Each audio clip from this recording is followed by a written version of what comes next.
Good evening, ladies and gentlemen, and welcome to another episode, in fact, number 122 of the Wise Guys Sports Show here on the Wise Guys YouTube channel. I am one of your hosts. I am the Big Rican on Sports, Mike Martinez, and without further ado, I bring in my co-host, Mr. JC Bluno, Jim Cerniti, and James. Happy Sunday, sir. Happy Sunday, Michael. How you doing, brother? I'm doing good. I see our contractually obligated friend is here already swinging at me as we start the evening. It's been a very good day. I had the low-key all day at home Sunday. You had the go to the family party and watch an absolute ass beating. And no, it wasn't the Canelo fight. Yeah, for part of it, but it's I was telling you earlier there were 7 people in that house, 7 essentially cousins and spouses in that house, 5 dogs. There had my cousin Elena brought all the dogs. There would have actually been a 1-to-1 dog to person ratio. Well, you know what though, dude? In comparison to the football that you had to ingest today, it probably would have been a better afternoon. I mean, when we flipped over to the Guardians, it actually became a better afternoon. But it was entertaining. It's up until the drive home. Yeah. Well, yeah, especially from where you were coming from. Well, I pull up there and the tire pressure light comes on, and I think I got a slow leak in one of them. So not a big deal. Thankfully, there's a Circle K about a quarter mile from their house. So top everything off there. Thankfully, they had a couple of Dr. Pepper Zeros inside, so that made it worth it. I'm driving home. I'm on the phone with my mom, and because she watched it on Paramount Plus. So I mean, she gets the CBS streaming here in Cleveland, and just had a good laugh about it, just like we all did. We'll cover that here, in the first half of the show. And all of a sudden, the second I come off the 480 bridge, which me, I get anxiety over. Mm-hmm. The phone cuts out, and I'm thinking to myself, okay, did something go haywire? Did I hit a cross tower with, that's not Steel Yard over there, but I can't remember what exactly it is, but the Walmart and everything that they've got right on the edge of that when you're going eastbound, heading back home. Yes. And all of a sudden I realize the radio's not working. The Bluetooth isn't working. I go to hit the sync button. It's not working. So only the Ford logo is showing up on my display because I don't have a screen. I've only got this little 3-inch screen because of how much older my car is. Turns out I get home and I popped the goddamn fuse and I had nothing in the car. So the whole second half of the drive home was silence. You know what the funny thing is I used to like those drives because my long commute, of course, was when I was in New York, to and from work. And there were some times when that 45-minute ride needed silence. I Some kind days of I wanted, missed that ride. yeah, well, I wanted to listen to a little bit of post game, um, but after last week, I really wanted to listen to some Sleep Token on the way home. So, like, Yeah, I've got to listen to one of their songs I because can you've definitely, been talking about them. I will say, because I did send you one off their current album. It's like Yes. I went on a date a little over a week ago. We talked about it briefly.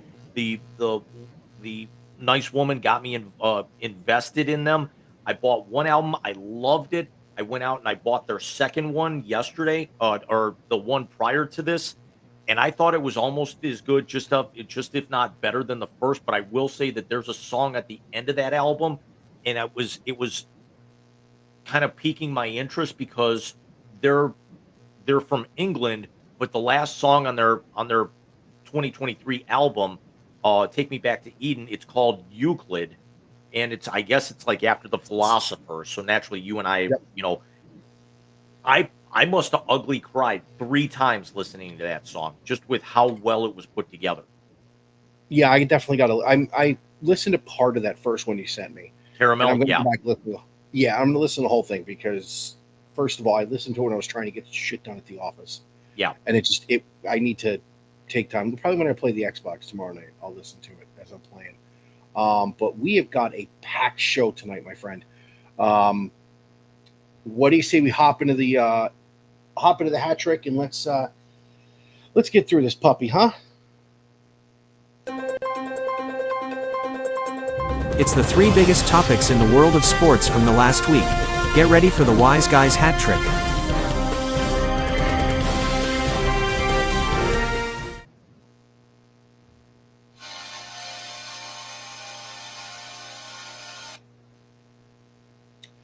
And this week we open up with college football week 3 actually, in the in all of college football, and we had a bunch of. First of all, we had some crazy ass games this past weekend. Had some upsets. Had a really good one down in Athens, close to me here. But Jim, I want to start with that second thing in there, and hit you with the Big Rican stat of the week off the jump.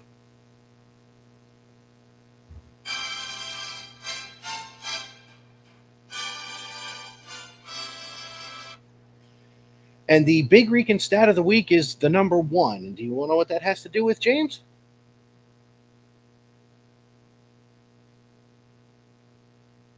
Trying to find something snarky enough to come up with here. It's not snarky. It's actually something I never thought we would see, but we still see it. And that is for the first time in the history of the AP poll, an 0-2 team has remained ranked as Notre Dame drops their second game in a row to Texas A&M, a 1-point thriller in South Bend.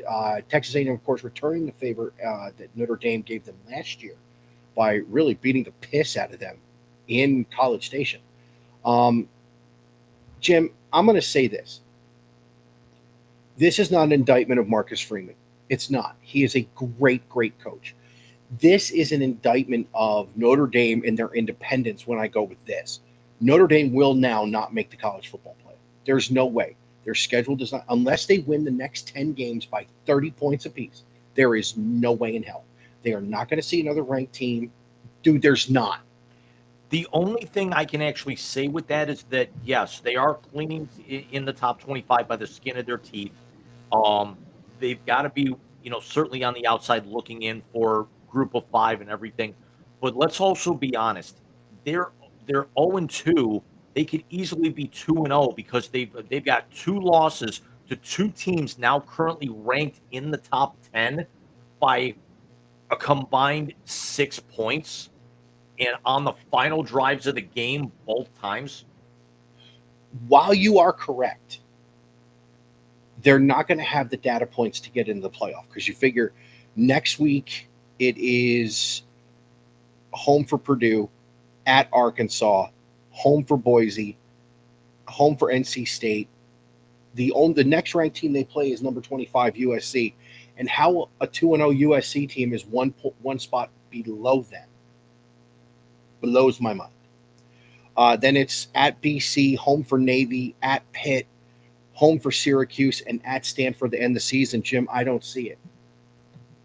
Unless USC is a top 15 team when they play them and they beat the hell out of them, I don't see it. I'm sorry. Last year they lost to Northern Illinois. I get that.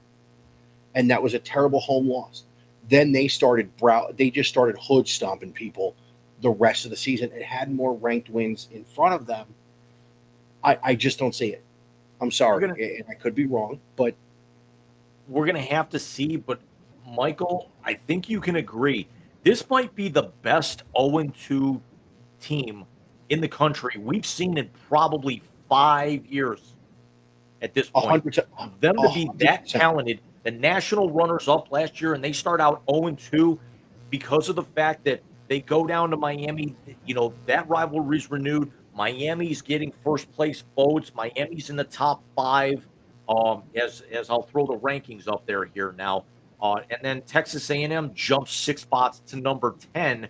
And, you know, right now you've actually got, you know, 3 teams in the if the playoffs were to start right now, and thank God that they're not, you got 3 teams from the SEC that are going to get in, and it's not even up for discussion right now. You get the same for the Big Ten because Penn State, Ohio State, and Oregon will definitely be in. I don't think there's anybody questioning that. And I'm not saying you're wrong about that, Jim, but what I am saying is they're not going to have the data points of having a chance to play for a conference championship. Because the one good thing about these 2 games and Notre Dame playing an SEC or an ACC schedule, if they were members of the ACC, they wouldn't have opened conference play yet. And they could run the table in the ACC, win the conference, and then they're getting in. So, I mean, that's just my personal opinion. And I could be 100% wrong. They could run the table from here, end up 10-2, and end up in the playoffs. So we don't know how it's going to work. More disappointing out of the chute here. Notre Dame losing their first 2, and although with the talent that they have and clinging to the back end of the top 25 and falling, as you can see here, 16 spots in the AP. They drop 13 spots in the coaches to drop to 13th. Or South Carolina also starting 0-2, and South Carolina completely dropped out of the polls from being number 11 this week, and then also dropping 14 spots to 24 in the coaches poll. Notre Dame, because they were the national runner-up. They brought back a lot of that defense. That defense was very young that Ohio State played in the national championship game. One more name I got to throw into here. Clemson also starting out struggling at 1-2 and dropping completely out of the AP poll from 12, and then dropping completely out of the coaches poll from 11. We're going to hit Dabo next, and a lot of people want to. But going back to Notre Dame, that was a very young defense that played against Ohio State in the national championship game last year. It was a very talented young defense that played Ohio State in the national championship game last year. I believe they upgraded at quarterback. This kid that they're playing now is a better thrower of the ball than the quarterback they had when they went into the championship game. So I thought that Marcus Freeman's offense was going to finally be able to meet its defense in the middle, and they really have. You're absolutely right. This is the best 0-2 team we've seen in years upon years. However, because they don't have that data point of being in a conference where you can play for a conference championship, I just don't see it. And that'll suck because Freeman is so good. And I out of all the coaches that aren't Ryan Day, I love Marcus Freeman is right there with me. Because obviously I'm a Buckeye fan, so Day is up here somewhere. But between Day and Freeman and Dan Lanning, who both of us absolutely love, I would have to throw a rejuvenated Brett Venables in this conversation. Kirby Smart is going to be in the upper echelon. He's got 2 national titles. Brian Kelly has finally decided to show up to LSU. So we've got a lot of really good coaches in college football. It would be a shame that these 2 games kept Notre Dame out, but again, I don't see a path. Yeah. So let So me go ahead. I would say if you want to talk about Clemson a little bit, I can enjoy Let me this. let me run through the scoreboard here real quick because with the ticker on there, I don't have the ability to run a second one. So Yeah, on Friday, Indiana, 22nd ranked Indiana at the time. Now, granted, these are all rankings from last week as opposed to when the AP poll came out a couple of hours ago today. So Indiana shellacks Indiana State 73-0. We actually had on Saturday, in no particular order as I'm kind of running through here, number one, Ohio State, 37, Ohio, 9. We had number two, Penn State over Villanova, 52-6. Number four, Oregon over Northwestern on the road, 34-14.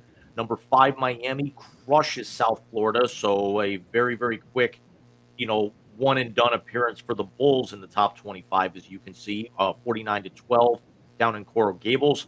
Number six, Georgia goes on the road in the game of the week and takes down number 15, Tennessee, 44-41 in overtime. Number seven, Texas handles business against UTEP 27-10 in a game that Arch Manning got booed in, and we're going to talk about that here in a few. Texas walks off Notre Dame 41-40 very late. Number nine, Illinois, with their first shutout against a FBS team since 2011 with a 38-0 win over Western Michigan. Vanderbilt upsets number 11 South Carolina 31-7, knocking South Carolina completely out of the polls, and Vanderbilt jumps in. Number 12 Clemson goes on the road to Georgia Tech, falls 24-21. Clemson falls out of the top 25. Georgia is now in at 3-0. Very impressive. Number 13 Oklahoma goes on the road to Temple. No problem there. 42-3. Number 14 Iowa State has a little bit of a struggle with Arkansas State on the road. Comes away with a 24-16 win. Number 17 Ole Miss holds serve to open SEC play for them. Actually, it's an open SEC play for Arkansas, I should say. 41-35. Number 19, Alabama, no problem at all with Wisconsin, 38-14. Number 20, Utah goes on the road to Wyoming, 31-6 win there. Number 21, Texas Tech handles Oregon State, 45-14. Number 23, Michigan, no problem at all with Central Michigan, 63-3. Number 24, Auburn over South Alabama, 31-15. And number 25, Mizzou. I actually had most of this game on in the background yesterday when I was passed out on the couch from all the running around I had to do. No problem with Louisiana, 52-10. And one more game that we actually forgot. Number 3 LSU takes down Florida in Death Valley, 20-10. yeah. So a great day on the scoreboard. So let's jump to Clemson. I'm going to ask you a serious question, and I would like as honest of an answer as you can possibly give me. Okay. Are we starting to realize that Dabo was more Brent Venables' defense than anything else that team had? Yeah, I don't think that's the problem because it's like I'm not ready to write off Cade Klubnik because he still had himself a pretty good game, 15 of 26 for 207 yards, a touchdown, and an interception. But Haynes King for Georgia Tech just seems to show up very well. Remember, Georgia Tech had that massive win over Miami last year, and then they take down Clemson yesterday. Haynes King, 20 of 28 for 211 yards, doesn't throw a touchdown, but that's a very, very accurate day.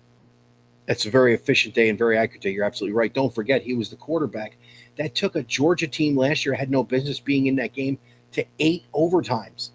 So they've got something there in Atlanta with Georgia Tech. I will say this. Clemson has not been the same. Haynes King last year threw for 2,100 yards at Georgia Tech, and he had a 72% completion percentage. Yeah, no, he was amazing last year. Georgia Tech, not known for throwing the ball since Megatron left. Right. They run the friggin' wing T in triple option, left, right, and center. But yeah, he was phenomenal. But I got to be honest with you, Clemson hasn't been the same since Dabo ran his mouth before that playoff coming off of 2020. 21 when they were 21 they were near 500. 22 they were near 500. 23 they were near 500. Last year they finally came back and won maybe the I think we would say the worst of the Power Four last year in the ACC. Yeah. And now this year you start 1-2. The question's got to become: was Dabo, as a head coach, the sum of the phenomenal coordinators he had? Because remember, he had Brent Venables until after that Sugar Bowl. That's when Venables took over at Oklahoma a few years ago. But all through his run where Clemson played for a few national titles and won a couple, went to the playoff every year, like 3 or 4 years in a row, he had Venables, and I don't remember who his offensive coordinator was because Venables got all the headlines. But he had an elite offensive coordinator too, and now he doesn't have him. I mean, also think about he's never. We could think it could be something to do with the coordinators because realistically, his offense has never really been the problem. I mean, look at he had Deshaun Watson, won a national title. He had Trevor Lawrence, he won a national title. He had DJ Gungala, didn't actually get there, and then and we all thought that this actually could be something with with Cade Klubnik, after getting to the playoff last year, and where they've kind of come back to earth. You also have to look at the fact that Georgia Tech looks to be for real, but also Miami and Florida State. I mean, great job down in Tallahassee, as much as it pains me to say that, being a Gator fan, of the fact that we could actually see now that last year was just an anomaly in Tallahassee with the hangover from 2 years ago, getting to the playoff and everything. Why did this phrase pop into my head, Jim? The college football equivalent of the Montreal screw job. I mean, I can certainly understand that, but it's you lose arguably the best quarterback in the country, and we discussed it at length here. They deserve to be left home at that point, considering also they quit in their bowl game a couple of weeks later, and got ran off. They didn't have half their roster there. I don't think they would have quit if they'd have gotten in. I agree with that, but there's still there's still no way. They didn't actually do enough to develop a backup so they actually can have like what Ohio State did to their run to the title with Cardale Jones. Who was their third string? Because it was I can't think of the kid's name now. Jordan Travis. It was Travis the whole time. Yeah. And it's it was really just the only time that he sat was mop up time. But let's look at some of the other teams here as this is rolling across the bottom, but I've got everything kind of. A&M jumps 6 spots into the top 10. Realistically, when you look at this, nobody except Oregon and naturally Notre Dame dropped in the polls because Oregon, Georgia has the big win themselves and they jump up. Miami jumps up 2 spots, with the big win over South Florida, so it's another ranked team. So Oregon actually, I don't want to say, sure, it was a conference game. It was against a much more inferior conference team, and naturally Notre Dame being 0-2. But everybody else realistically jumped up. You had nobody else really fall back. Oklahoma goes up 2. Mississippi goes up 4. Alabama goes up 5. Mizzou only goes up 2. Themselves. I was actually expecting with, but then I see that Vanderbilt has their impressive win. Georgia Tech has their impressive win. So it makes sense for me as a Mizzou fan because I was totally expecting Mizzou to jump from 25 to maybe like 21 or 20 at this point. So I mean, there's a lot of people thinking that, and this is not me trying to sound homerish, but there's a lot of scuttlebutt that's saying Missouri's got a schedule where they actually, if they can get past, they host A&M and Alabama in Columbia this year, and if they can split one of those, there's a shot that Missouri might be able to get into the playoff, because they can certainly handle business.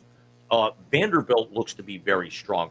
Utah actually, is going to be strong in the Big 12 because there's really outside of Texas Tech, there's not a whole lot in the Big 12, so that's actually going to be a dogfight. Georgia Tech looks like to be a contender and make the ACC a three-team race.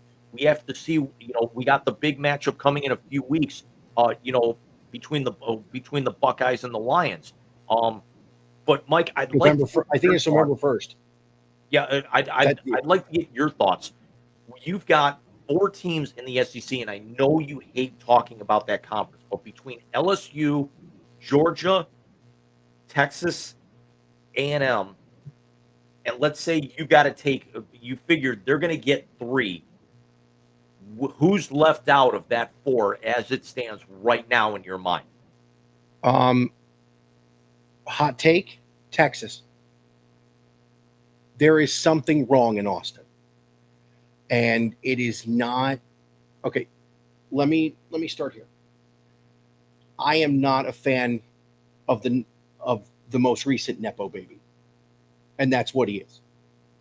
As good as he was in high school, and he was amazing. Arch Manning is at Texas as this highly touted prospect, as a Heisman frontrunner and a generational talent because of the last name on his jersey. Sorry. And anybody can come at me with it because you've got a kid sitting on the Browns bench that is being penalized for his last name and bad play, but a lot for his last name. And you have another one who is being lauded as this guy who's going to take college football into the next century. His release is off. His timing is off. He got booed off the field yesterday, like you had mentioned earlier. But there's something amiss. When they have to go to Athens in a few weeks and play in between the hedges against Georgia, Georgia's going to beat the hell out of them. Because you're definitely going to see things thin out because you got Red River, so that's 8 against 11 here in a few weeks. You're going to have LSU and Georgia here in a few weeks. Yeah, so Red River, I'll tell you when that is. Red River, they have Sam Houston this week, and then they go to the Swamp on the 4th of October. So they got a bye week. And then the next week is Red River at Jerry World. I think is it at Jerry World or it's at State Fair. Sorry, at the old Cotton Bowl. It might be at Jerry World. I think they might have moved it. No, it's at the Cotton Bowl, the actual Cotton Bowl, the stadium. Yeah, so you're right. So, there was talk that they were going to move it to Jerry's place, and they actually decided against it. It'd be like playing other rivalry games where you're not supposed to play them. It's like moving the game to Indianapolis. Yeah, it would be like taking the cocktail party and moving it to Miami instead of Jacksonville. Well, I mean, they're moving it because of the renovations to Jacksonville Stadium. They're going to go to Tampa for a couple of years, but I mean, right. But you know what I mean. It's there's certain when you get neutral site rivalry games like that, and be able to completely move them for something that's not stadium repair related. Exactly. So I got news for you. I don't know if they get out of the Swamp with a win.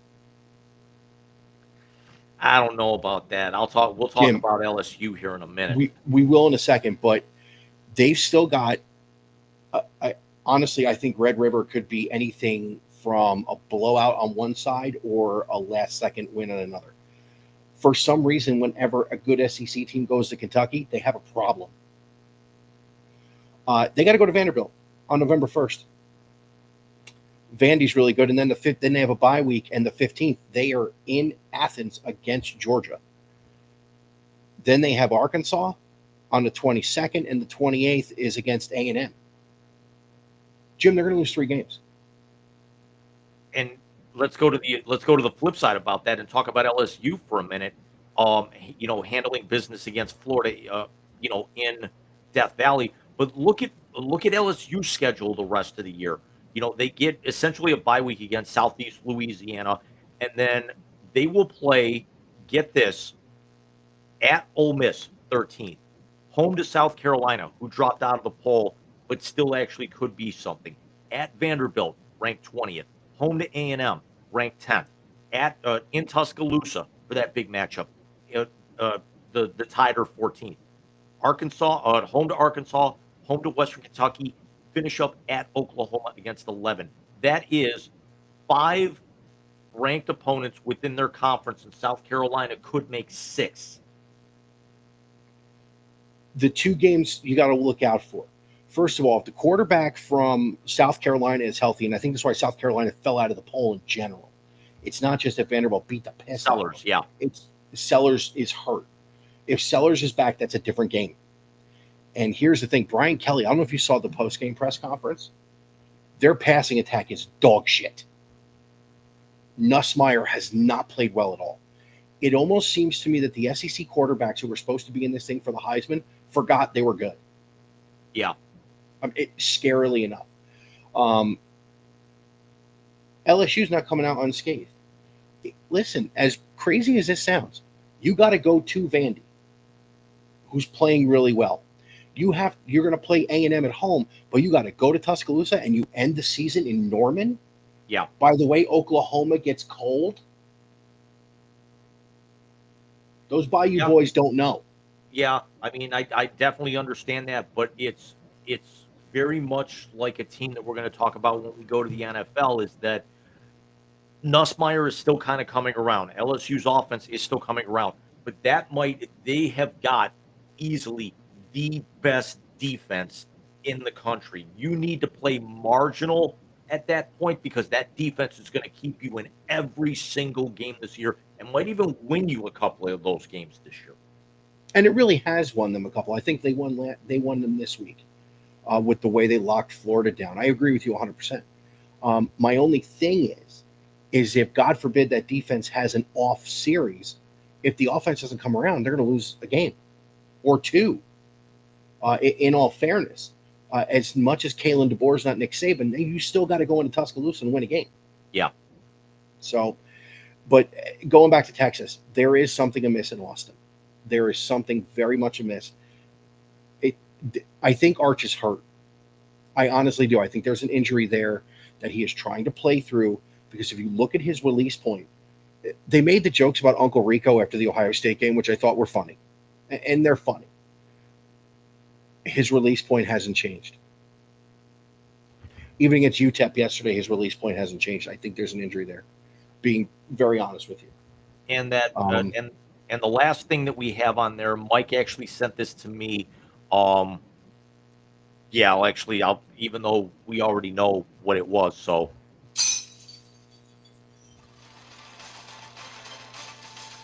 breaking news, even though it happened several hours ago, we had 2 coaches fired as Virginia Tech fires Coach Brent Pry after starting out 0-3 as they lost 45-26 at home to Old Dominion yesterday.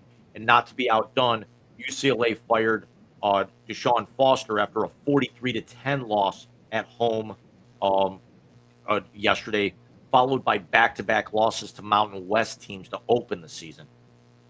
Yeah, of course, Foster had to take over when Chip Kelly decided to stop being a head coach and become an offensive coordinator again and went to Ohio State last year.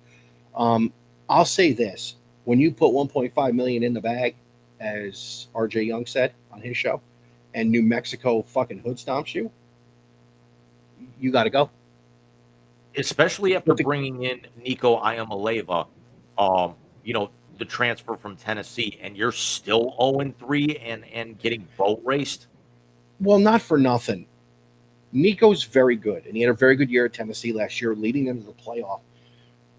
But Nico showed what a lot of quarterbacks have shown in previous years. You have a game plan till you get punched in the mouth. And unfortunately for Nico, the only times he's lost in the last couple of years is when he got punched in the mouth. And this is more about I don't want to say lower echelon teams because that's not the right word I'm looking for. But it kind of is, you know what I mean? UCLA is getting pushed around. That's a problem. Now, UCLA hasn't been known for football since Troy Aikman. Understood? Josh Rosen was great. Not Josh. Was it Josh? Not Josh Rosen. Yeah. Was it Josh Rosen? He was Yep. good. They weren't a national contender, even with a guy who was projected to be the number one quarterback in that draft. Their defense is terrible. They really don't have a whole lot of running game from what I'm seeing. And they're playing in the Big Ten. They're going to get boat raced a few more times. Who took over for Foster? Hang on 1 second, because I just had it. I'm not exactly sure, but according to the ESPN reports, they've actually listed a couple of candidates to be able to take over the jobs. So let's actually start at Virginia Tech. The 5 candidates here: South Carolina coach Shane Beamer, South Florida coach Alex Golesh, Memphis coach Ryan Silverfield.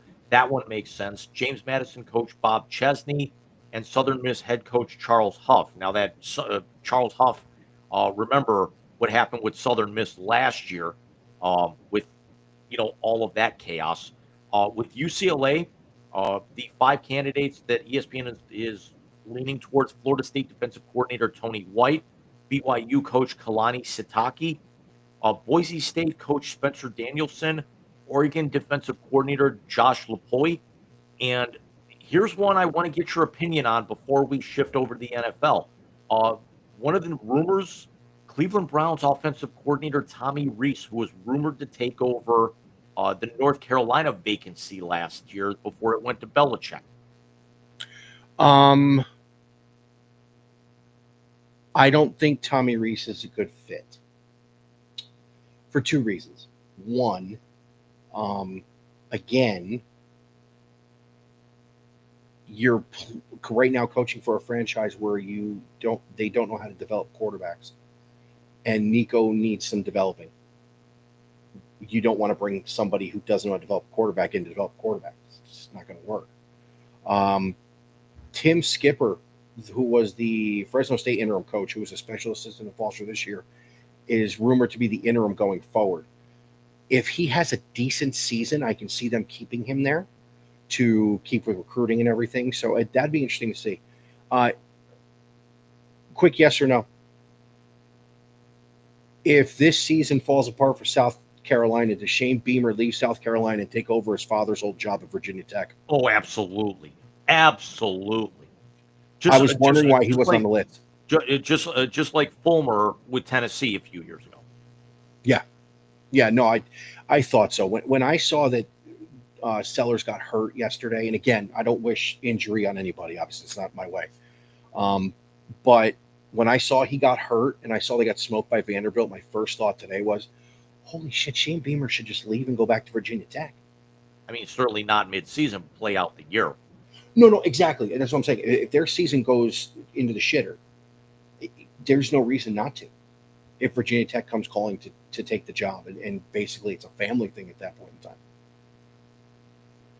Speaking of families that drive us crazy, let's go to the NFL, James.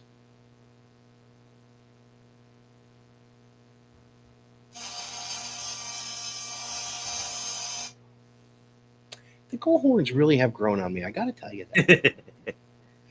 NFL Week 2, we have, oh God, blowouts galore. Is that even fucking, oh my God. So a little background on why I'm saying it like that. Today, my son, Zachary, who of course is our UFC correspondent, whenever we find a fight that we are actually interested in, was at the Jets-Bills game today. And he said, hey, I'm going to see your boys from Ohio State.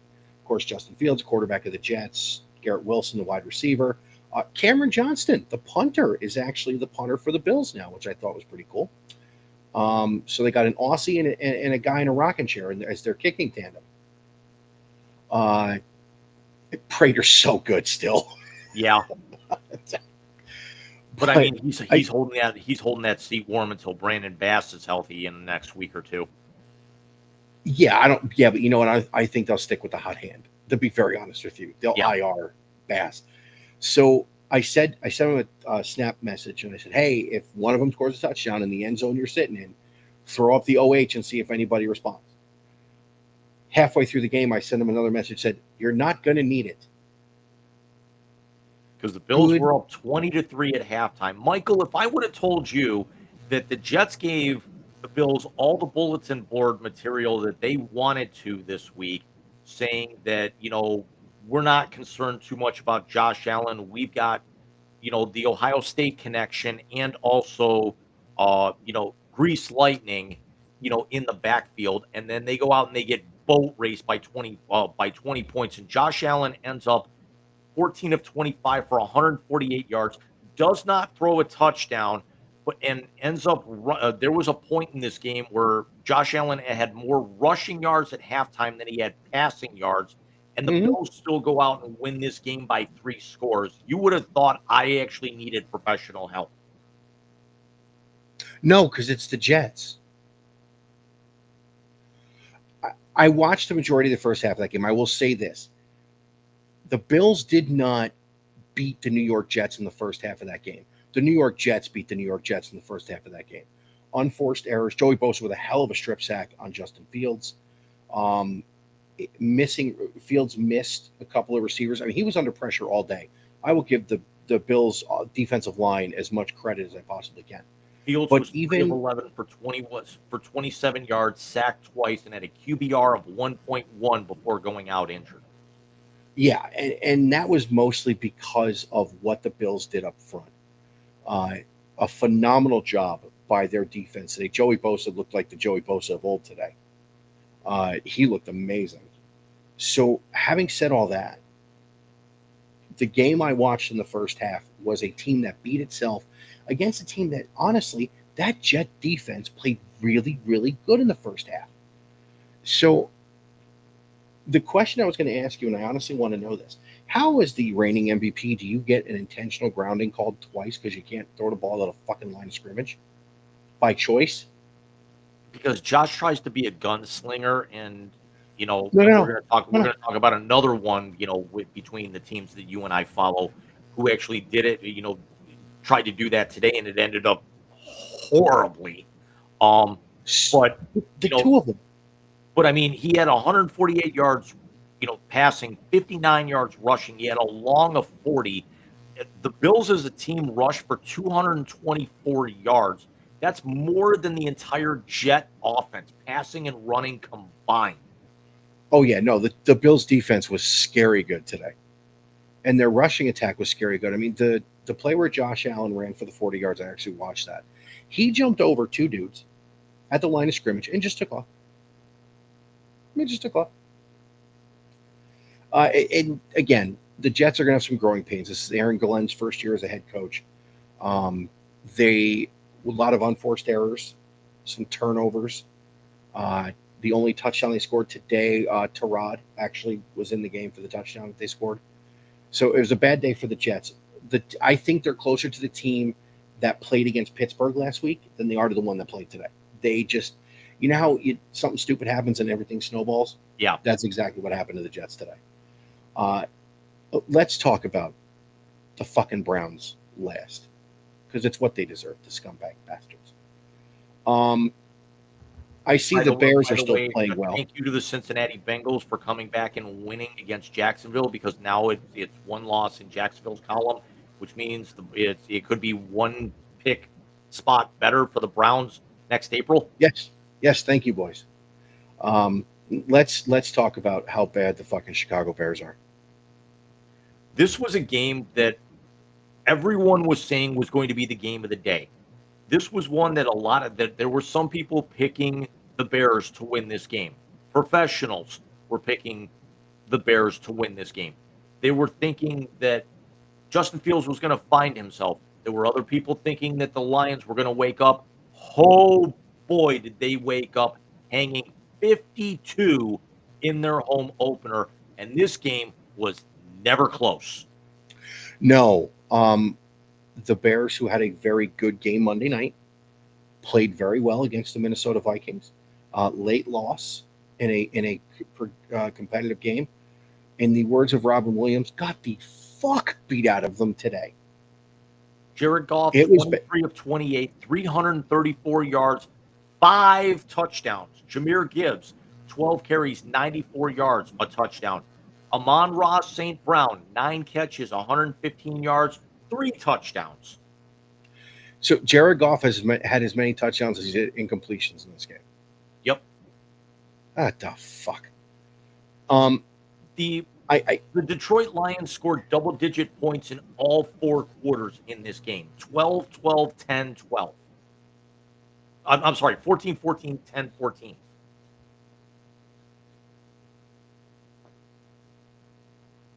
God, they're awful. And by the way, if I'm right about another quarterback the Bears draft, I think Alex is going to drive to Georgia and punch me in the face. There were 900 yards worth of offense in this game. The Lions had Jesus 511 Christ. yards. The Bears had 339. The Bears commit 2 turnovers, which was one of them was a Caleb Williams interception. Caleb Williams, 19 of 30 for 207 yards and 2 touchdowns, both of which go to Romo Dunze, 7 catches, 128 yards and 2 touchdowns. Oh, Dunze had a great day. The Bears defense was still in Chicago. You don't get 50 bounced on your fucking head without playing like shit. So as scary as this is, James, was the game of the day in Dallas? Absolutely. Let me, as I'm pulling that one up here to be able to get the entire line score, I actually was thinking about this with the family.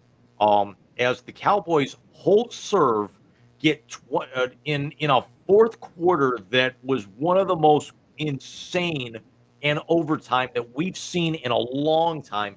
The Cowboys hold serve and take down the Giants 40-37 in overtime.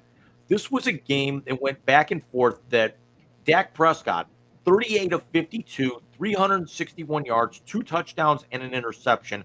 Russell Wilson, 30 of 41 for 450 yards, 3 touchdowns, 1 interception, and that 1 interception came on their second possession of overtime and ended up being the catalyst for Dallas getting the game-winning field goal with no time remaining.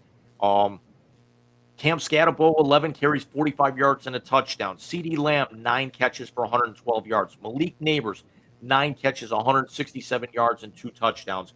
And maybe the catch of the year. Yes. And this was such a back-and-forth game that it was like the Giants led at one point 13-3, and then it was like watching a tennis match, just back and forth, back and forth. Brandon Aubrey hits a 64-yard field goal with under 30 seconds remaining to tie this game, and then hits a 46-yarder that would have hit from 70 right down the pipe to end it. Yeah, first of all, that kid from Dallas, that kicker is amazing, first of all. Second of all, when they kept popping in on the Jet game with this one, here's the rhetorical question. Is the NFC East better than we thought? Or were these two teams just that fucking bad that they just beat each other up all day? I think we said when we did our preview a few weeks ago that the Giants are going to be bad. They're not going to be as bad as we thought. They've got something cooking there, even though there was reports that came out earlier today that really they have no plans to make the switch to Jackson Dart anytime soon. The Cowboys still have something even without Micah Parsons. The Cowboys are still a team that could possibly contend for a playoff spot if things roll their way. And the fact is, Brandon Aubrey hit from 51, 44, 64, and 46, and then also 1, 2, 3, 4 extra points today. Isn't he the one who didn't miss last year or something? Yes. I mean, they did, and if it comes down to a key kick, Brandon Aubrey is about as automatic as there is right now, maybe outside of Chris Boswell. Although Boswell missed the key kick last week for the Steelers. Yeah, and I still can't believe the Jets are running. We're going to talk about them in a minute because we're going to have some fun with them. Yes, we are. because they were the only NFC. To the Browns were the only NFC North team to get the fuck beat out of them today. Um, but yeah, that was the game of the day. Maybe the one in New Orleans was just as good. San Francisco winning late 26-21. Drake May with the come from behind late to take down the Yep. Dolphins was very good. Yep. Um, New England might have actually found. I think they actually now did the right thing by letting Mac Jones go and picking up Drake May, because I'm not saying he's going to be nearly as good as the guy that they want him to be, but they got their quarterback for the next several years. Agreed.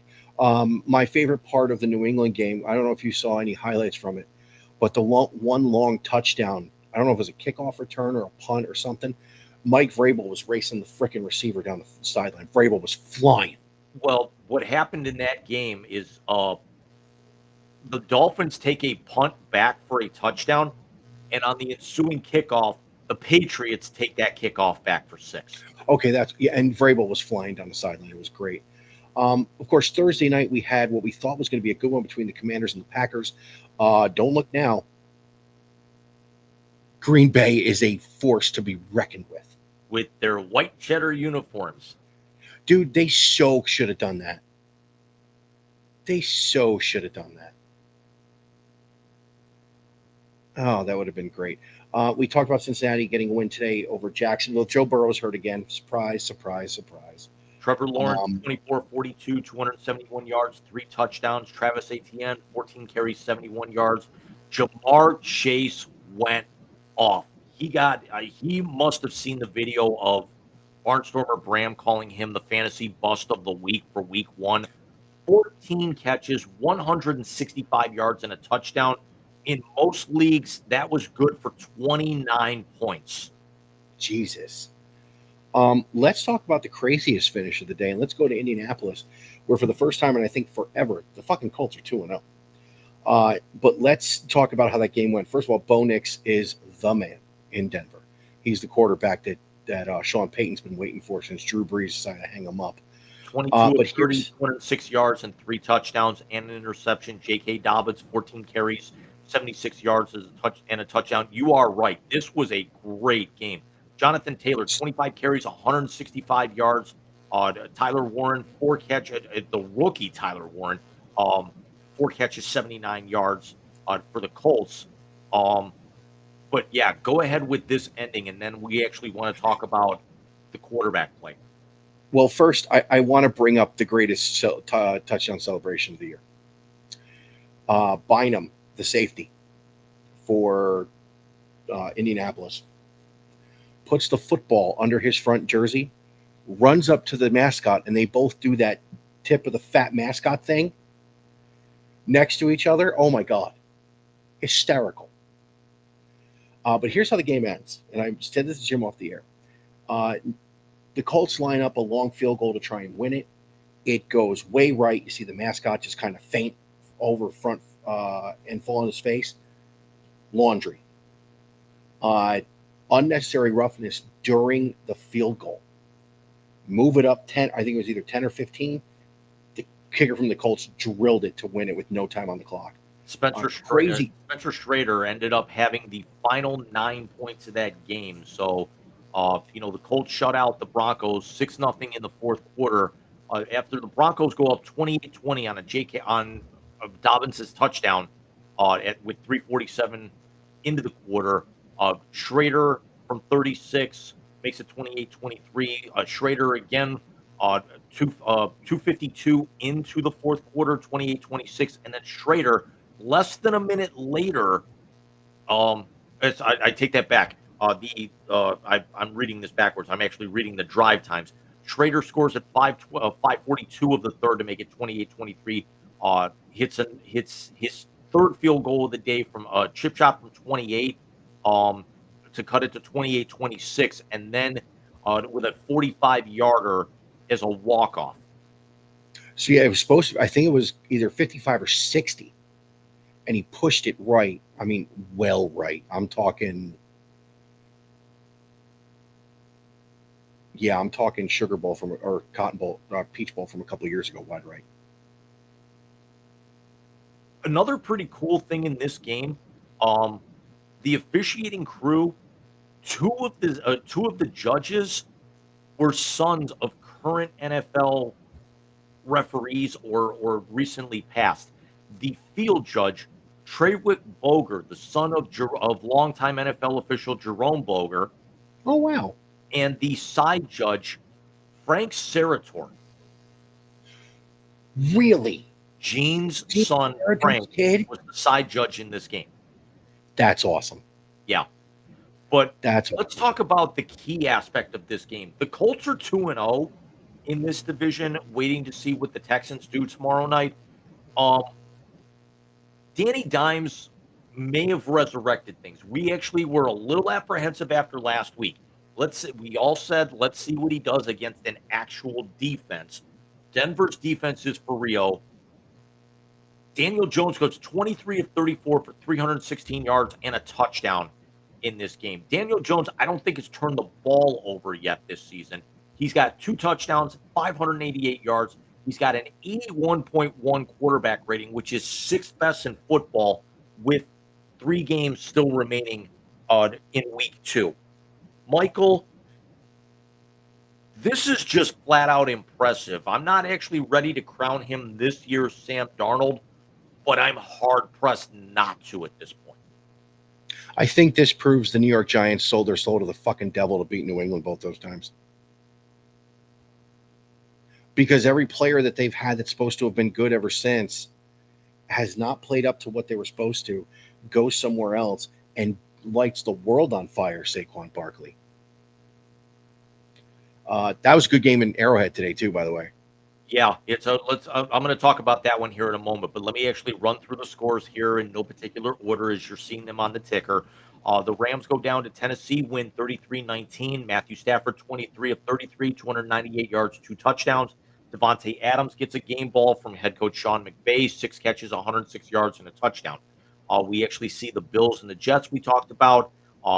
Currently in the second quarter, 3:23 remaining in the second quarter, the Atlanta Falcons hold a slim 6-3 lead over the Minnesota Vikings. Michael Penix Jr., 6 of 12 for 72 yards. Bijan Robinson, 7 carries, 63 yards, including a 47-yard run on the opening drive, and really not a whole lot of offense out there yet. The Bengals hold serve and get a late victory over the Jacksonville Jaguars, 31-27. We talked about Trevor Lawrence with 3 touchdowns. We talked about the Dallas game. We talked about the Lions. The Patriots, Tua Tagovailoa, 26 of 32, 315 yards, 2 touchdowns. And Tyreek Hill, who not surprisingly enough says he still wants to be there. There's a lot of rumors going around whether or not he's going to be there too much longer. 6 catches, 109 yards. The 49ers are now 2-0, even without Brock Purdy, with a 26-21 win against the Saints in New Orleans. Alvin Kamara, 21 carries, 99 yards. And Mac Jones in relief, 26 of 39, 279 yards, 3 touchdowns. There is a rumor that that Brock Purdy could be ready for that big matchup against Arizona next week. We talked about the Colts game. The Arizona Cardinals are 2-0, making that game even more prevalent. Bryce Young has arguably one of the best games of his career. 35 of 55, not the greatest completion percentage. 328 yards, 3 touchdowns. Chuba Hubbard, 10 carries, 38 yards. As the Panthers fall to 0-2. And the most hilarious game of the day, the Seattle Seahawks are 1-1. The Pittsburgh Steelers are 1-1. We're going to talk about this here in a second. As the Seahawks come away with a 31-17 win, Sam Darnold, 22 of 33, 295 yards, 2 touchdowns. Jackson Smith and Jigba, 8 catches, 103 yards. Michael, Jesus Christ. did we see what the deciding factor was in this game? We didn't, but I have to say this now, just going back in a little revisionist history. How much better would that Ohio State team have been if JSN never got hurt? I'll take your word on that. So Seattle is kicking off, and I will say that I like how teams have adjusted now and the rules have changed regarding the kickoff rules, because now We actually even saw it in Cleveland. We're going to talk about that game here in a couple of moments. Um, that they had, I want to say it was like 76% return percentage last week in week one, because now the rule is if you kick short of that landing zone between the goal line and the 20, it actually is, they bring the ball out to the 40, unless you actually announce that you're going to squib kick it. If you kick it in, and if you kick it out of bounds, it still goes to the 40. If you kick it into the end zone, it comes out to the 35. Um, so Seattle is kicking off, and Pittsburgh's return man has the ball kind of take a weird bounce when it hits short, kind of kicks up a little bit, kind of glances off of his helmet and rolls into the end zone. He doesn't actually assume so because he figures it's rolling into the end zone, it's going to be a down ball. Problem is since it hits in the field of play, it's a live ball and he lets it go, and Seattle covers it in the end zone for a touchdown. Only in Pittsburgh. Ruining the home debut of Aaron Rodgers, who ends up going 18 of 33 for 203 yards, one touchdown, two interceptions. Jesus. Along those lines, J.J. McCarthy just threw a pick. Atlanta's got the ball in Minnesota territory. Look, outside of Jack Sawyer having a really good day, I don't give a fuck. So now every team in the AFC North has a loss. Yep. The most anticipated game, arguably, of the year comes in week 2 as we get a rematch from the Super Bowl earlier this year, as the Eagles go down to Arrowhead and take care of business 20-17 in a game that was a 10-10 game at the half. Patrick Mahomes, 16 of 29, 187 yards and a touchdown. Saquon Barkley, 22 carries, 88 yards, one touchdown. Travis Kelce, four catches for 61 yards.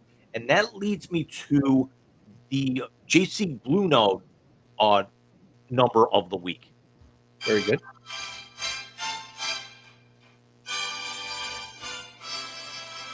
Michael, my number, much like yours, is 1. Do you happen to know what that number is?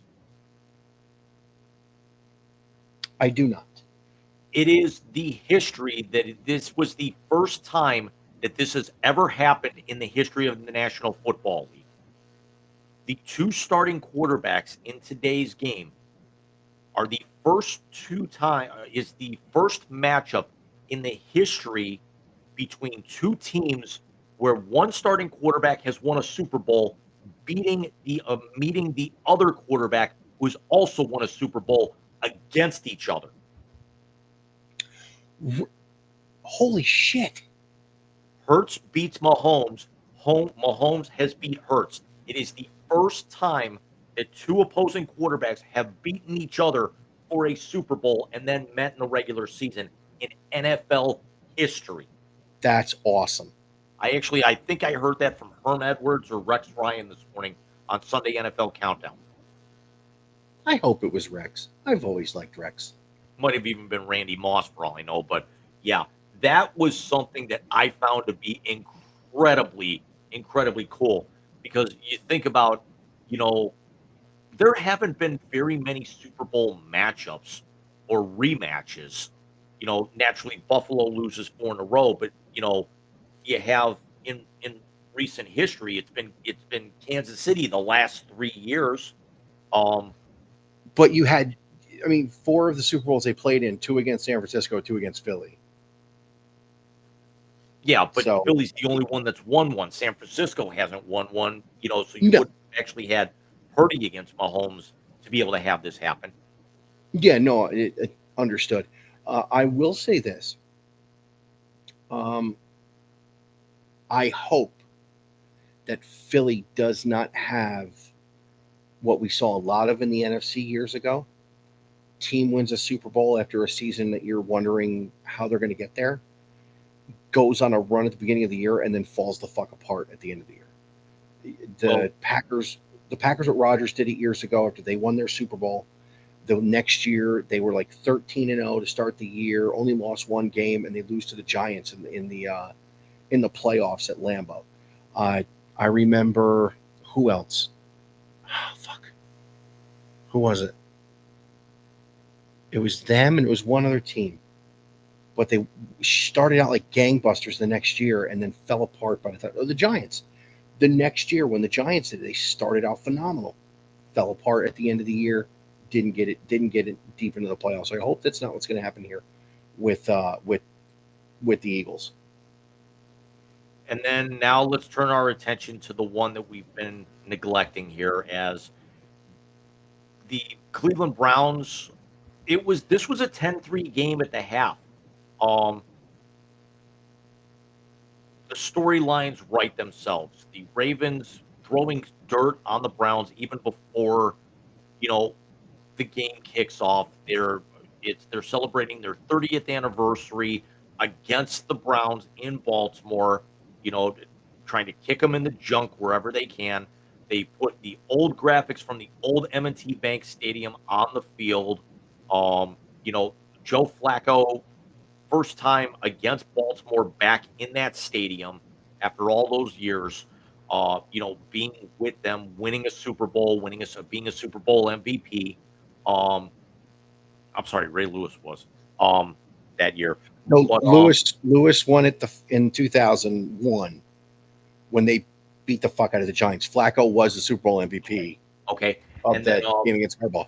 Quinshon Judkins getting into the lineup, you know, on 3 days worth of practice. Them talking about Derrick Henry being the Browns secondary, talking about Derrick Henry being, you know, easy to, you know, not that hard to take down. Quite honestly, they were right because Henry only rushed for 23 yards on 11 carries in this game. Um, Yeah. and then it became very apparent that the Browns defense is going to hold them in games, but they are going to be exhausted by later this year as 40-year-old Joe Flacco goes 25 of 45 for 199 yards, a touchdown and an interception, and also a costly fumble as the Ravens pick up 14 points off of Flacco deciding to be a gunslinger. So Flacco fumbles, and then it's picked up and scooped and scored, and then Flacco trying to run out of bounds should have just thrown the ball away, throws the ball essentially towards David Njoku, where he's not even close, and then it's intercepted and then returned 40 yards the other way, setting up another touchdown. Judkins, 10 carries, 61 yards. Jerry Jeudy, 4 catches, 51 yards, but 2 costly drops as the Ravens crushed the Browns 41-17. And also, Flacco was benched midway through the fourth quarter in favor of rookie Dylan Gabriel, who, even though Baltimore had already gone to their second or third stringers and the Browns were still playing all of their starters, Gabriel, not to read anything into it, 3 of 3 for 20 yards in his first NFL touchdown on a wonderful throw to Dylan Sampson in the back of the end zone. It was. I saw the touchdown. It was a great throw. Miles My Garrett honest- also with 1.5 sacks after still getting that one taken away last week. But so Garrett has already got 4 sacks through 2 games. Yeah, Miles is on a mission, and he looks scary good. The fumble was picked up and returned by Roquan Smith. Yep. I will say this about this Cleveland Browns team. Good God, they are fucking terrible. Okay, let me say, offensively, good God, they're fucking terrible. You give any good team, any good offense in this league, a defense like that, and they're a Super Bowl winner off the jump. That's how good this defense is. The Browns actually outgained the Ravens 323 to 242, but had the 2 turnovers. Exactly. It was a relatively, I mean, the Browns were 7 of 18 on third down. They were 2 of 2 in the red zone, and the time of possession was even. But again, how much of that was really, mop up time? Lamar Jackson, 19 of 29 for 225 yards, 4 touchdowns. Set up on the Browns just basically, being backed into corners for, this was a field position game for the Browns really through the first 2.5 quarters here. I liked but I will say this much. I knew the Browns were going to come out and get boat raced in this game. I was looking more for the positives. I knew it was going to be a laugher. I thought, okay, maybe they get a break here, break there, maybe they can keep it closer. I fully expected, at this point, a 24-point loss, minimum.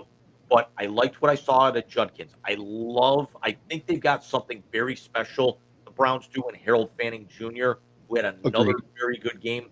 I knew Miles Garrett was gonna get his. I knew Carson Schlesinger was actually gonna be a factor.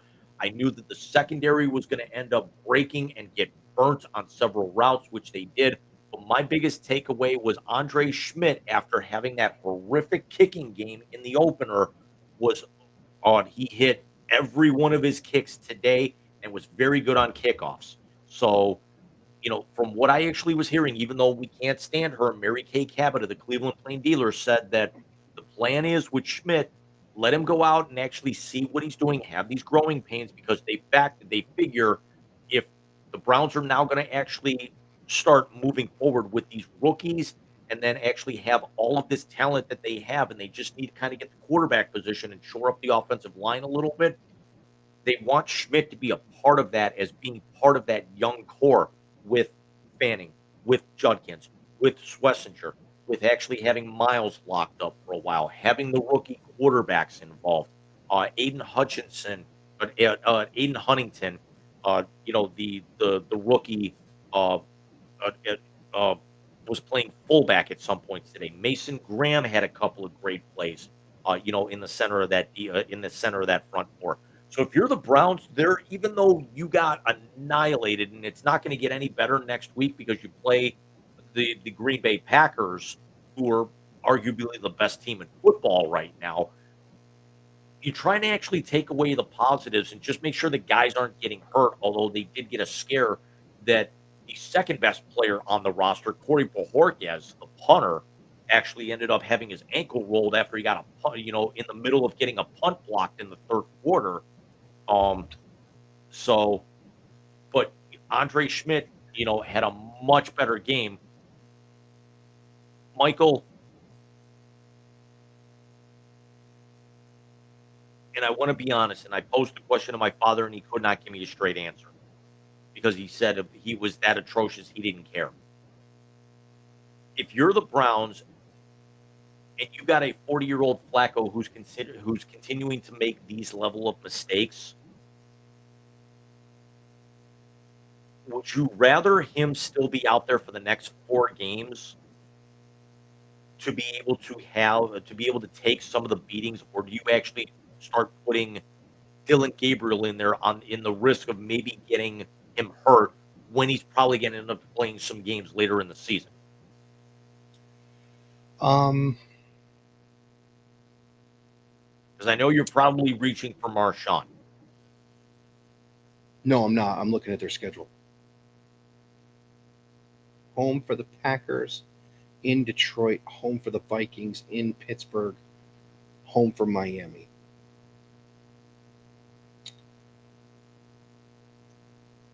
You know what? I'm going to go here. And I think what the Browns need to do is invoke the ghost of Baker. And Dylan Gabriel starts November 9th at the New York Jets. You have got to let Flacco take these beatings because he's done after this. He's done. He's not playing again next year. No one's going to sign him. The Browns are going to cut him. You let Flacco get through the tough part of the schedule, and then you get to the back end of it. And you still got some tough games. You still got some divisional games. You still got to go to Cincinnati. You still have Pittsburgh coming in. You still have Baltimore coming in. You start Gabriel or Shador, whoever you decide is going to be the guy. Because we don't know what's going to happen in practice the next few weeks. You may see Shador jump Gabriel for whatever reason, or next week, if they're getting the piss beat out of him, Shador play. Stefanski has already come out, and actually head coach Kevin Stefanski has already said that he does not want to actually make a quarterback change after, this soon, which, they were already calling for Schmidt to be pulled after that week 1 debacle, which basically would have cost them a win. I think they could actually have a chance in in the Minnesota game, because remember, that's the London game here in 3 weeks. Oh, that's right. No, I think you play Flacco against the Packers. You play Flacco against the Lions.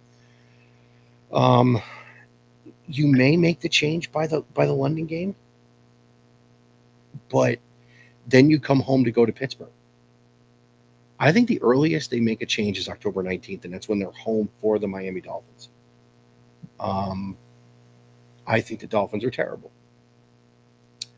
If you make the change against the Dolphins, it'll be, midget lefty against midget lefty. Yeah, because they've got three straight matchups against the teams in the East. So you have home to the Dolphins, at the Patriots, at the Jets. Let's also be honest; those can, if they can get some steady quarterback play and also kind of establish some things, and you've already kind of taken out the murderer's row of the first 6 weeks here. Mm-hmm. They may be able to build on that, and those could be 3 potentially winnable games. I'm not saying that they will. The New England game's going to be a lot tougher, especially if Drake May continues his progression, as we're going to have to move on to our third topic here in just a moment. But it's now come to the point we know they're bad. We know they're going to be bad. We know that we're going to watch and but the thing is, it's not like how it was in years past, is that you actually watch them to see how bad it's going to get while you get other things done around the house, and also just basically pig out on food or take a nap and actually listen to the radio to see how much they're making fun of them. This is something that we know they're going to be bad, but let's also try and see. We want to make sure that there's enough getting through, that this year is almost kind of like a red shirt for a lot of these kids, with this roster, and be able to see, can we actually keep development with Sampson and Judkins? Where will we actually continue to see growth with Fanning? Is he actually going to be, that productive? Is Schmidt going to be able to stay consistent? What kind of, are they going to, when do they turn the quarterback play over and go from there? Do they possibly bring in a free agent or something if there's an injury, and completely redshirt Shedeur to where he doesn't play at all this year, which was their plan, because there was also a report that was confirmed by Sal Palantonio about 9:00 this morning before Sunday NFL Countdown, that Shedeur Sanders was going to be picked by the Ravens in the 5th round at 141, and then Sanders told the Ravens, I'd rather not be picked there because I don't want to be sitting behind Lamar knowing that I'm not going to play for at least the next 5 years, and then Cleveland takes him 3 picks later. Number one, I don't blame Shedeur for saying that. I don't at all, because you're not going to play behind Lamar Jackson. I think that was a right business decision for him. The problem is the franchise that doesn't know how to develop quarterbacks is the one who picked him. Jim, listen, we can find all the moral victories we want with this team this year. We can try and see what we have moving forward for this year. There are 3 things I know for sure. Number 1, they don't deserve a new stadium. Number 2, Kevin Stefanski and Andrew Berry will be fired by the end of the season. And number 3, Jimmy Haslam is going to make the stupidest fucking hire he can for the GM and the coach, and it's all going to start all over again. We are doomed to repeat history if we do not learn from it. The Cleveland Browns which is have bad. not learned. Which is bad, because they've got some promise here. They do. We know that they're going to be maybe a 3 or 4 win football team, even though after today's performance, we're trying to figure out where that's going to be. The next 2 to 3 years, as Cleveland Browns fans, we're very optimistic for. We haven't been this optimistic since Baker.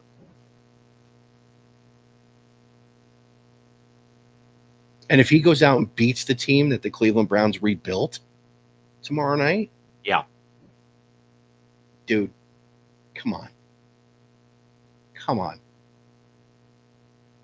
Move on.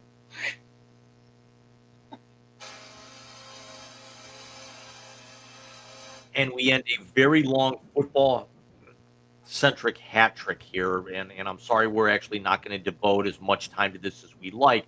But the WNBA playoffs have begun, Yes, they And have. see a couple of things hold serve here as the final game between the Las Vegas Aces, the absolutely scorching red hot unbeatable Las Vegas Aces will open against Seattle here within the hour, as that's the late game tonight. But Minnesota with the Minnesota Lynx with a 29-point win over the expansion Golden State Valkyries, in where Golden State is already complaining about officiating some of them. The Atlanta Dream hold off the Indiana Fever in Game One, and then the New York Liberty open the defense of their championship with an overtime win against the Phoenix Storm. Yeah, I mean, Sabrina Ionescu said they had a player on there. I can't remember what her name was, but Sabrina basically said Natasha Cloud put up 23 points today in that game against Phoenix. Who, by the way, Right, it was the Phoenix Mercury. yeah, Okay. that's all right. I will say this: surprise Phoenix got to the playoffs year one post Diana Taurasi. Just a little shocked. Um, this would have been a much better playoff had Caitlin Clark not injured herself and been out for the rest of the year. Because I don't think Indiana's going to give Atlanta much of a fight. No, I mean, because you think about it, there's no Caitlin, there's also no Sophie, even though Sophie was not, a secondary kind of scoring option. But Aaliyah Boston they cannot put all of this on her. Lexi Hull, I also think is hurt. So the entire Trace Laches are not going to be available for this playoff series, in a cohesive group. And go ahead with your thought. I want to circle back to Caitlin with something I was thinking about an hour before we went live here. Yeah, if Brianna Stewart and Sabrina Ionescu have a third option in this girl, the Liberty are going to repeat.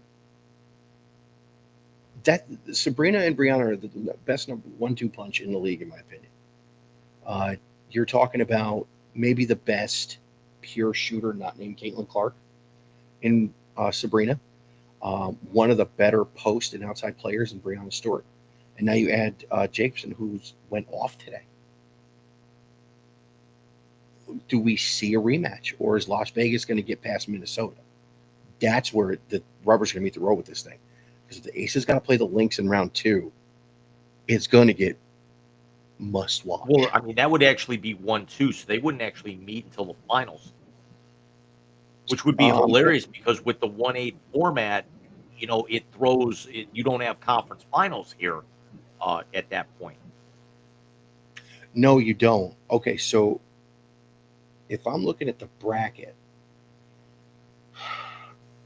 the 1 is Minnesota. Minnesota's the 1, Vegas is the 2, Phoenix is the 3, New York the 4. No, Atlanta's got to be the Atlanta's the 3 because they have the Fever. Yes, so it's So even though they've got East and West to qualify for the playoffs, they do a 1-8 because of the fact that there are only 15 teams in the league. So you could have 2 Western Conference teams playing for the WNBA championship. okay. So Minnesota in the next series will probably get the winner of the Atlanta Indiana series. And the winner Minnesota Golden State's going to get the New York Phoenix a winner. So you could actually end up having a rematch of last year's finals between the Liberty and the Lynx in the second round. The Aces, the winner of the Aces Storm matchup will get the winner of the Dream and the Fever, which we both think is going to be the Dream at this point. But so the Aces and the Dream is going to be a hell of a matchup because Las Vegas is not lost in the better part of almost 2 months. Yeah, they've been playing out of their minds. By the way, not for nothing, which I'm shocked without Kelsey Plum. As good as she was with Vegas, I'm surprised that they've been playing as well. First year post Kelsey. I will say this. I'd like you to make your point about Caitlin Clark, but this would be a lot more entertaining with her in the lineup. So Caitlin was held to only 13 games this year because of injury. Even if they actually were to make a little bit deeper of a run, the Fever have already shut her down for the season. as she dramatically regressed this year because of the lack of the playing time, um, if she comes out and doesn't have the same level of season next year, could we actually? I don't want to say we're going to be talking bust at this point because of all the eyes that they're putting on, all the eyes that she's helped putting on the league, but we have to start entertaining the fact that she's not going to be what we hoped that she would at this point. And I think it actually could end up hurting the WNBA because your most marketable star right now is not nearly the factor that you hoped because she's now starting to accumulate the injuries.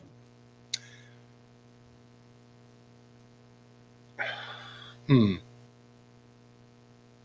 you know, I'm going to say it. If Caitlin Clark's career gets derailed by injuries, the WNBA should be slapped across the face because they've done nothing to stop these teams from bullying her. It took a player on her team basically challenging somebody to a fight and smacking them around to get teams to stop beating on her. But she's got these injuries because these teams go after her physically. And I'm sorry. We didn't see this. We saw physical play in the WNBA for those of us who paid attention to it pre-Caitlin Clark. We didn't see this. No one talked more shit than Diana Taurasi going into the league. Nobody bullied her like this. Let's call it unfortunately what it is. We got to have this conversation, and this will be the last time we actually make this conversation because now by the time we're on next week, we're going to be down to the semifinals. But you know, Asia Wilson is could it's I think the MVP comes down between Asia Wilson and Nafisa Collier because they're the two that stand out. Nafisa Collier is could end up winning a championship this year, which would actually be Minnesota's fifth title. That nobody was really thinking about because of how dominant the Aces were, and then New York finally breaking through and getting their first last year. Yeah. But Clark is the one that's drawing all the attention, and then she's off been injured, and then Cunningham might be their most marketable right now. And I found it hilarious is because she was actually at the Mizzou game yesterday, and she was actually brought in as like they had her on the broadcast and everything, and then Mizzou goes down and actually ends up having an injury or something, and then she's actually like ready to leave, and then all of a sudden Mizzou actually ends up with a turnover and a touchdown. And she's like, "Okay, I'm gonna go watch the end of this because then I actually got to fly out, right after the game and everything." So your golden child and arguably your most marketable player, at least for this season, are out are out for the playoffs with injury, and then your best players are one of them's not going to make the finals, and then you got Kelsey Plum and Cameron Brink who didn't even make the playoffs with the Sparks and had an abysmal year. And then the other marketable player, for all the wrong reasons, basically has to have the general manager and ownership say she's still a part of our plans. And I'm talking about Angel Reese. After the detrimental comments she made last week, that actually they suspended her for a game. Yeah, let me say this. The commissioner of the WNBA needs to go back and listen to the interviews David Stern gave and all the things we've learned about what happened in the NBA in the mid to late 80s. David Stearns knew the marketable star was Michael Jordan. They changed the fucking rules because he cried like a little girl. But Stearns knew this is the guy that's going to take us far as the marketing, the global impact. That's why Michael was on the Olympic team, because they knew. Because remember, he had to wear the flag over him because Reebok had the Team USA sponsorship. David Stearns changed the rules. He made it easier to score. And Michael Jordan took the NBA to heights I don't think anybody ever saw them going to. If the commissioner of the WNBA doesn't get her head out of her fucking ass and realize you have and this is just from the marketing standpoint, I am not saying she's going to be the greatest player of all time. None of it. You have the marketing equivalent in Caitlin Clark that David Stearns had in Michael Jordan. Get your head out of your fucking ass or you'll fold the league. I think Kathy Engelbert, the WNBA commissioner, has done a fantastic job. I granted that we knew that, you know, Caitlin getting knocked around was going to encounter some of these injuries. The fact that they're all compounding at the same time, it's basically what happened to the Cavaliers in the playoffs last Agreed. year, is that it was all the injuries all at the same time. But the problem is now it's all the same injury to the face of your league at the moment, which is certainly not what you want. But if anything, this may actually not be the worst thing. Sure, the ratings are going to be down because of the fact that Caitlin and Sophie are not there. But with some of the matchups and some of the teams that we have still remaining in these, with the playoffs just getting started, the fact that you're going to have a finals rematch possibly in the second round, the fact that you're going to have an absolute juggernaut of a team in the regular season going up against a team that hasn't lost in 2 months, possibly for the championship, that writes itself. If you can't market that, and it's got nothing to do with Kathy Engelbert, she's going to basically, her hands are clean unless we're seeing brawls. And the end, and thankfully, you know, CBS Sports and ESPN are going to play the hell out of this. They're going to play this up, and a Las Vegas Minnesota final is just chef's kiss in my book. They actually just need to be able to capitalize on that, and I think that's actually where Engelbert and the league can actually do a very good job, because you haven't had Clark most of this season, but they've actually done a very good job of keeping everybody interested with everything else that's gone on. I don't disagree with you, but here's the problem. You couldn't get there with a player like Sabrina Ionescu in New York. You couldn't get there with a player like Kelsey Plum winning back-to-back titles. You couldn't get there with a team in LA with marquee players. You couldn't get there with a phenomenal player like Breanna Stewart. You have your golden goose. You're allowing your golden goose to get cracked left, right, and center. That is the problem. And I don't care what these old head female players are saying. The sheer fact that maybe the best female basketball player anybody's ever seen in Cheryl Miller is telling this league to get their head out of their ass with her should send ripples through the WNBA all the way up to the commissioner's office. This is why I think these playoffs have before we go to halftime here, this is why I think these playoffs have a very, very good chance of being extremely special, even more special than last year's playoffs. Because remember, they expanded the playoffs with the first round, the quarterfinals are best of 3, semifinals are best of 5. They changed the finals. Now we've got a best of 7 in the finals. Agreed, and I think that's going to be very, very tasty. I think either team, the Lynx or the Liberty, can take the Aces to 7 games. But I honestly think with the way it's setting up right now, Becky Hammon's going to get her 3rd ring as a coach and cement herself as one of the greatest WNBA coaches of all time, along with her playing resume. They need her in the playoffs because, dude, imagine if her and Sophie were healthy, and you get a second round matchup of that Minnesota Lynx team, not Minnesota, of that Aces team that has been a juggernaut and just beating on everybody, and you got to play that team with her at full strength. That's a 5-game series. That is everything the WNBA will be looking for. And in year 2, she would have a team that had 2 back-to-back number 1 picks into the second round of the playoffs. giving a team that everybody thinks is the eventual champion a series.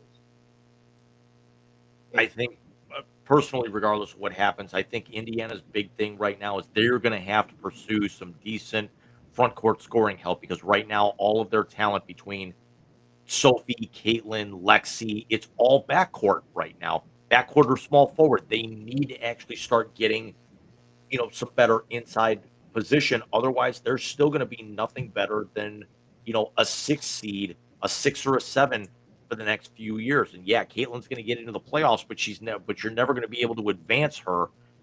Which is why I think Minnesota and your Minnesota's, New York's, your Vegas, even your Atlanta's, that those are teams that have legitimate chances. Your top 4 seeds here, because or 4 of your 5, just because of how well balanced they are on across the board. No, you're absolutely right. It Yes, I'm biased because I love the way she plays the game. If they put any marketing leverage behind Brianna and Sabrina, this is not how I mean it to sound. You wouldn't need Caitlin at that point in time. Those two are talented enough to carry the league. This woman came in from college and set the world on fire.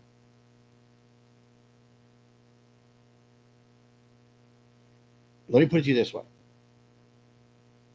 If the NBA never changes the rules and makes the way the bad boy Pistons played against Michael Jordan against the rules, LeBron James is the #1 player of all time without question.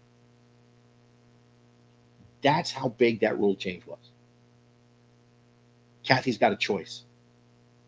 Ride the hot hand or continue to be nothing but a social distraction. Flip the coin, lady. And if it comes up heads, make the change in the offseason. So we'll actually get out here for our quick halftime. We've got the blast, we got the translator, we got some programming notes to come to you at the end of this. We've gone a lot longer than we wanted to, but we actually had a lot to talk about here with this. We do have quite a bit to talk about in the blast, but it's going to be a lot of very, very quick hitters. One of which we're really just going to talk very briefly about because it's going to set the stage for next week. So Mike and I, we will see you guys in about 5 minutes. Sounds good.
And we're back. Almost 5 minutes to start. It was well run, James. Well run. Very, very quick breaking news that I just read.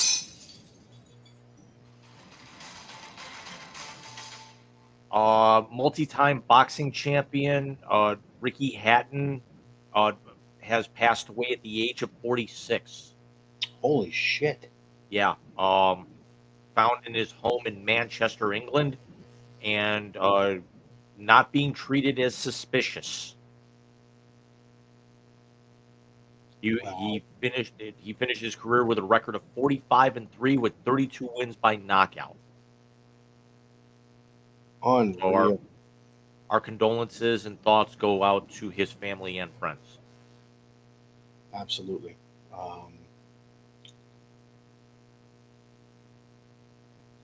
So you know how all the boxers had the nicknames? Like the long one Apollo Creed had in Rocky IV. One of his nicknames was the Manchester Mexican.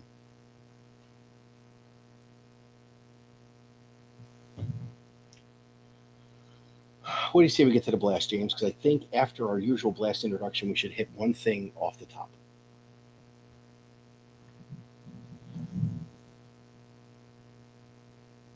Hey, in case you haven't noticed, and judging by the attendance, you haven't.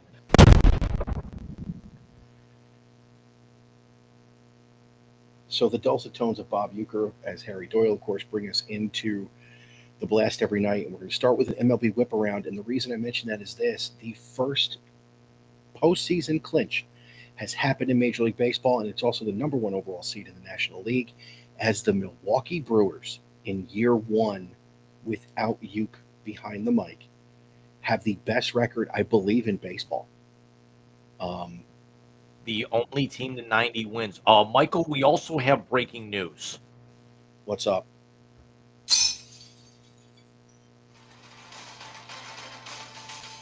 For the first time since we were on the air last week, the New York Mets won a game. James, it can't be breaking news.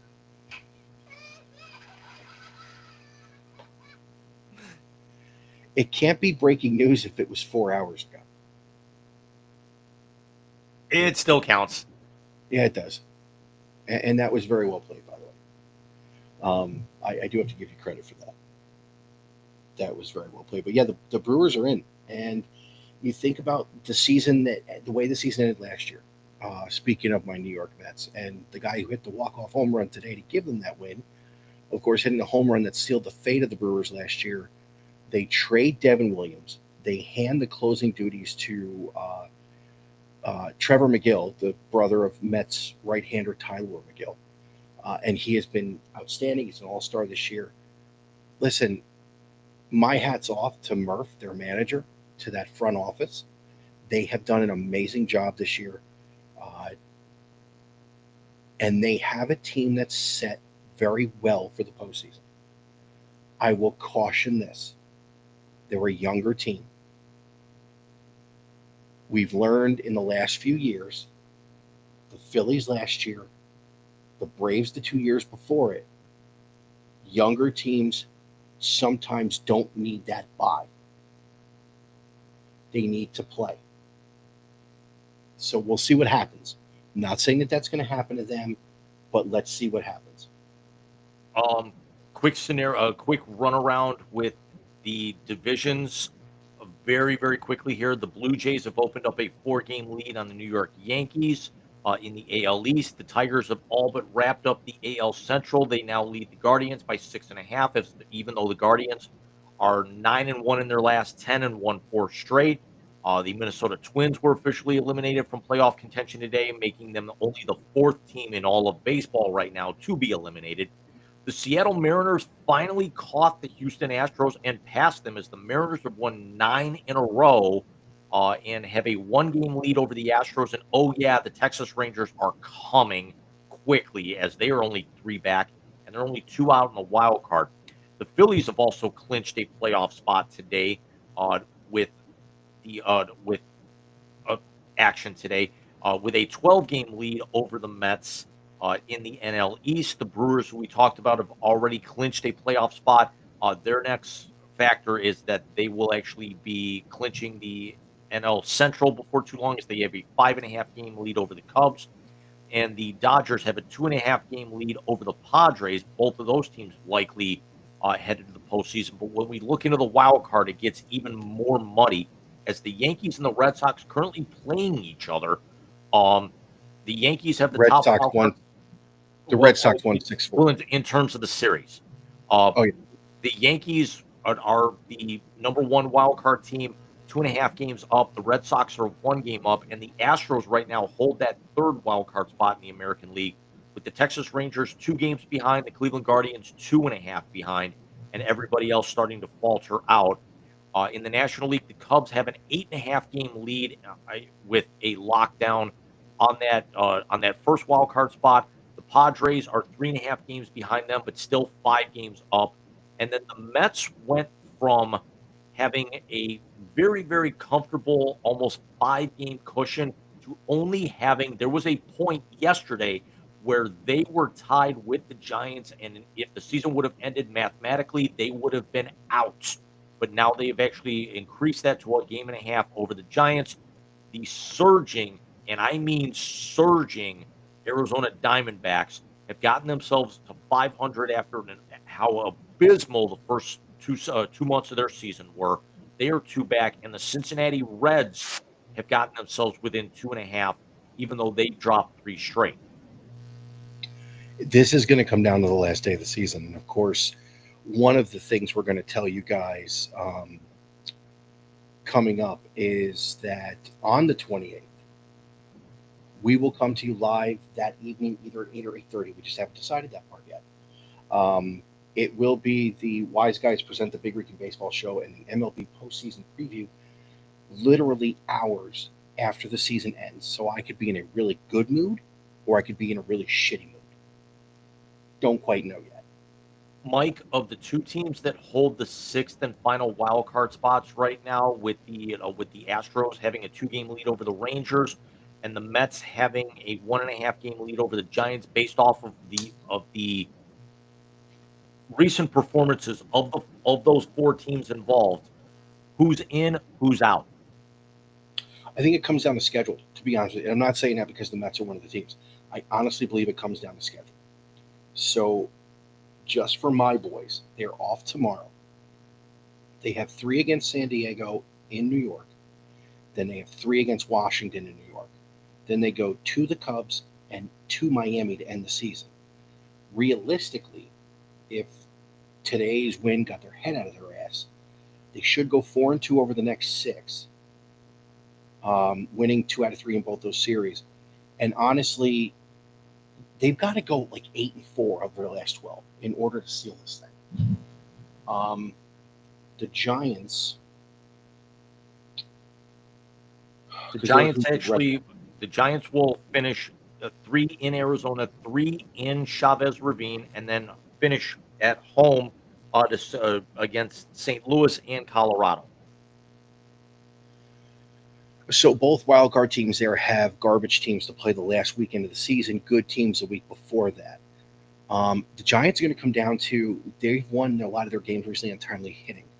If their pitching falters at all, then I think that gives the Mets a nice edge. Now, Cincinnati, who's Cincinnati got left? I fucking Tito. I swear to God. The Reds will actually finish up. They're in St. Louis for 3 starting tomorrow, then home for 4 against the Cubs, home for 3 against Pittsburgh, and finish at Milwaukee for 3. So the Brewers could do us a favor. I think out of those 3 teams, the Mets have the easiest schedule.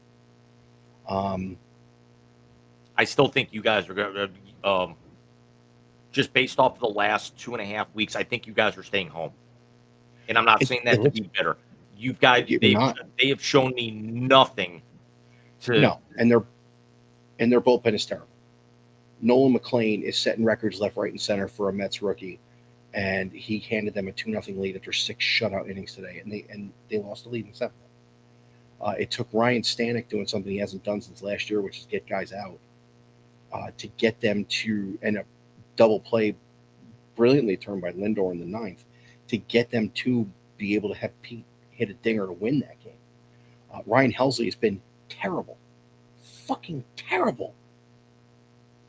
Tyler Rogers was good today. I mean, Diaz has been Diaz. It gives you agita every time he takes the damn ball. The difference is the other teams that are in this thing have not had the issues with their bullpen that the New York Mets have had. That and the fact that their starters, other than McLean and Sproat, can't pitch their way out of the 5th fucking inning. And if we look at the American League, the Astros will finish up home for Texas for 3, home for Seattle for 3, at Oakland, who's been playing a lot better lately, and then we'll finish up at LA for 3. The Rangers, who are now a season high 8 games above 500, and again are coming, will actually finish at Houston, home to Miami for 3, home to Minnesota for 3, and at Cleveland for 3. And the Guardians, I think, even though with 2.5 back, and as well as they've been playing, they are 7 games over 500. They are basically going to be the odd team out because they will finish at Detroit for 3 starting on Tuesday, at Minnesota for 4, home to Detroit, home to Texas. That might be the toughest stretch of any of the playoff contenders right there. And I think they will run out of gas because they are going to still have to face Tarek Skubal twice. Now the question is, they won't see him the second time. They won't see him the second time because the Tigers are going to get a bye.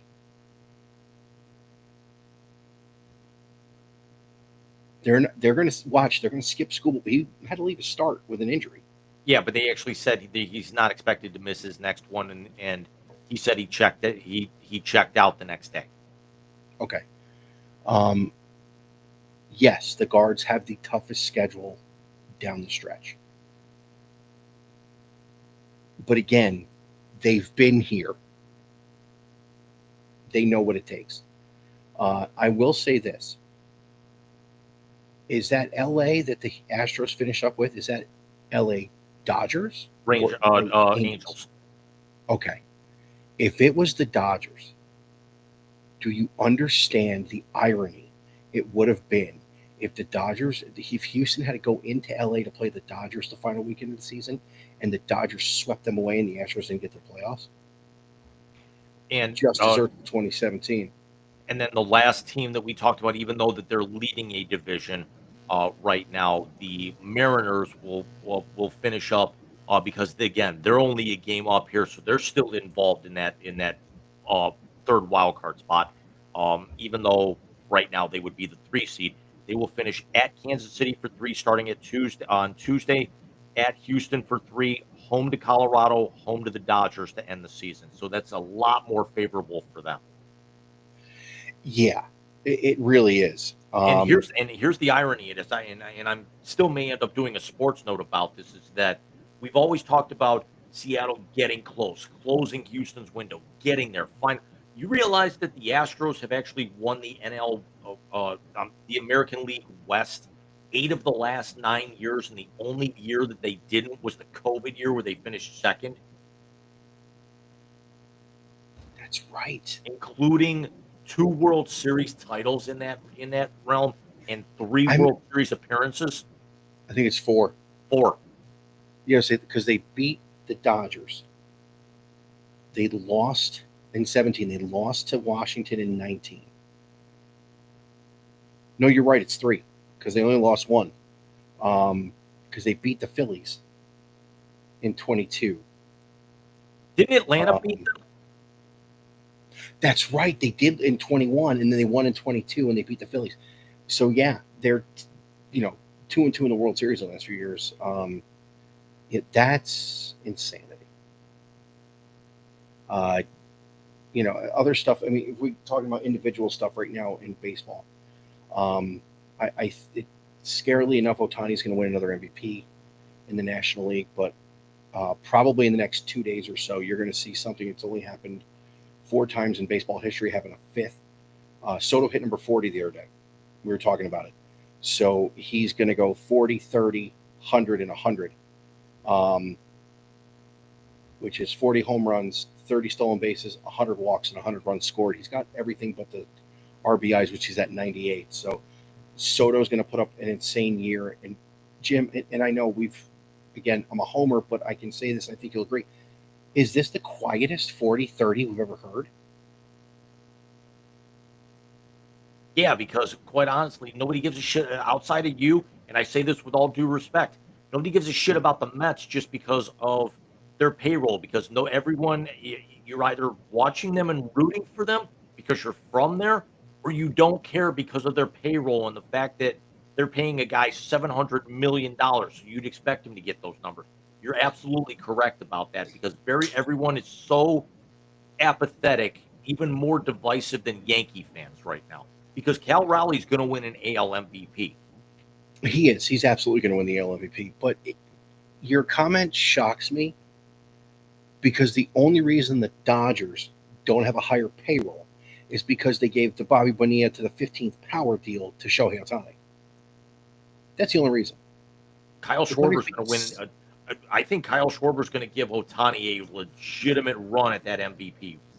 I think it's a 3-man race, to be very honest with you. I think it's Soto. I think it's Schwarber. There's no way that Soto's going to be in that conversation. With those numbers, there's no way he's not. Schwarber's got 127 RBIs and 52 home runs for a first-place team.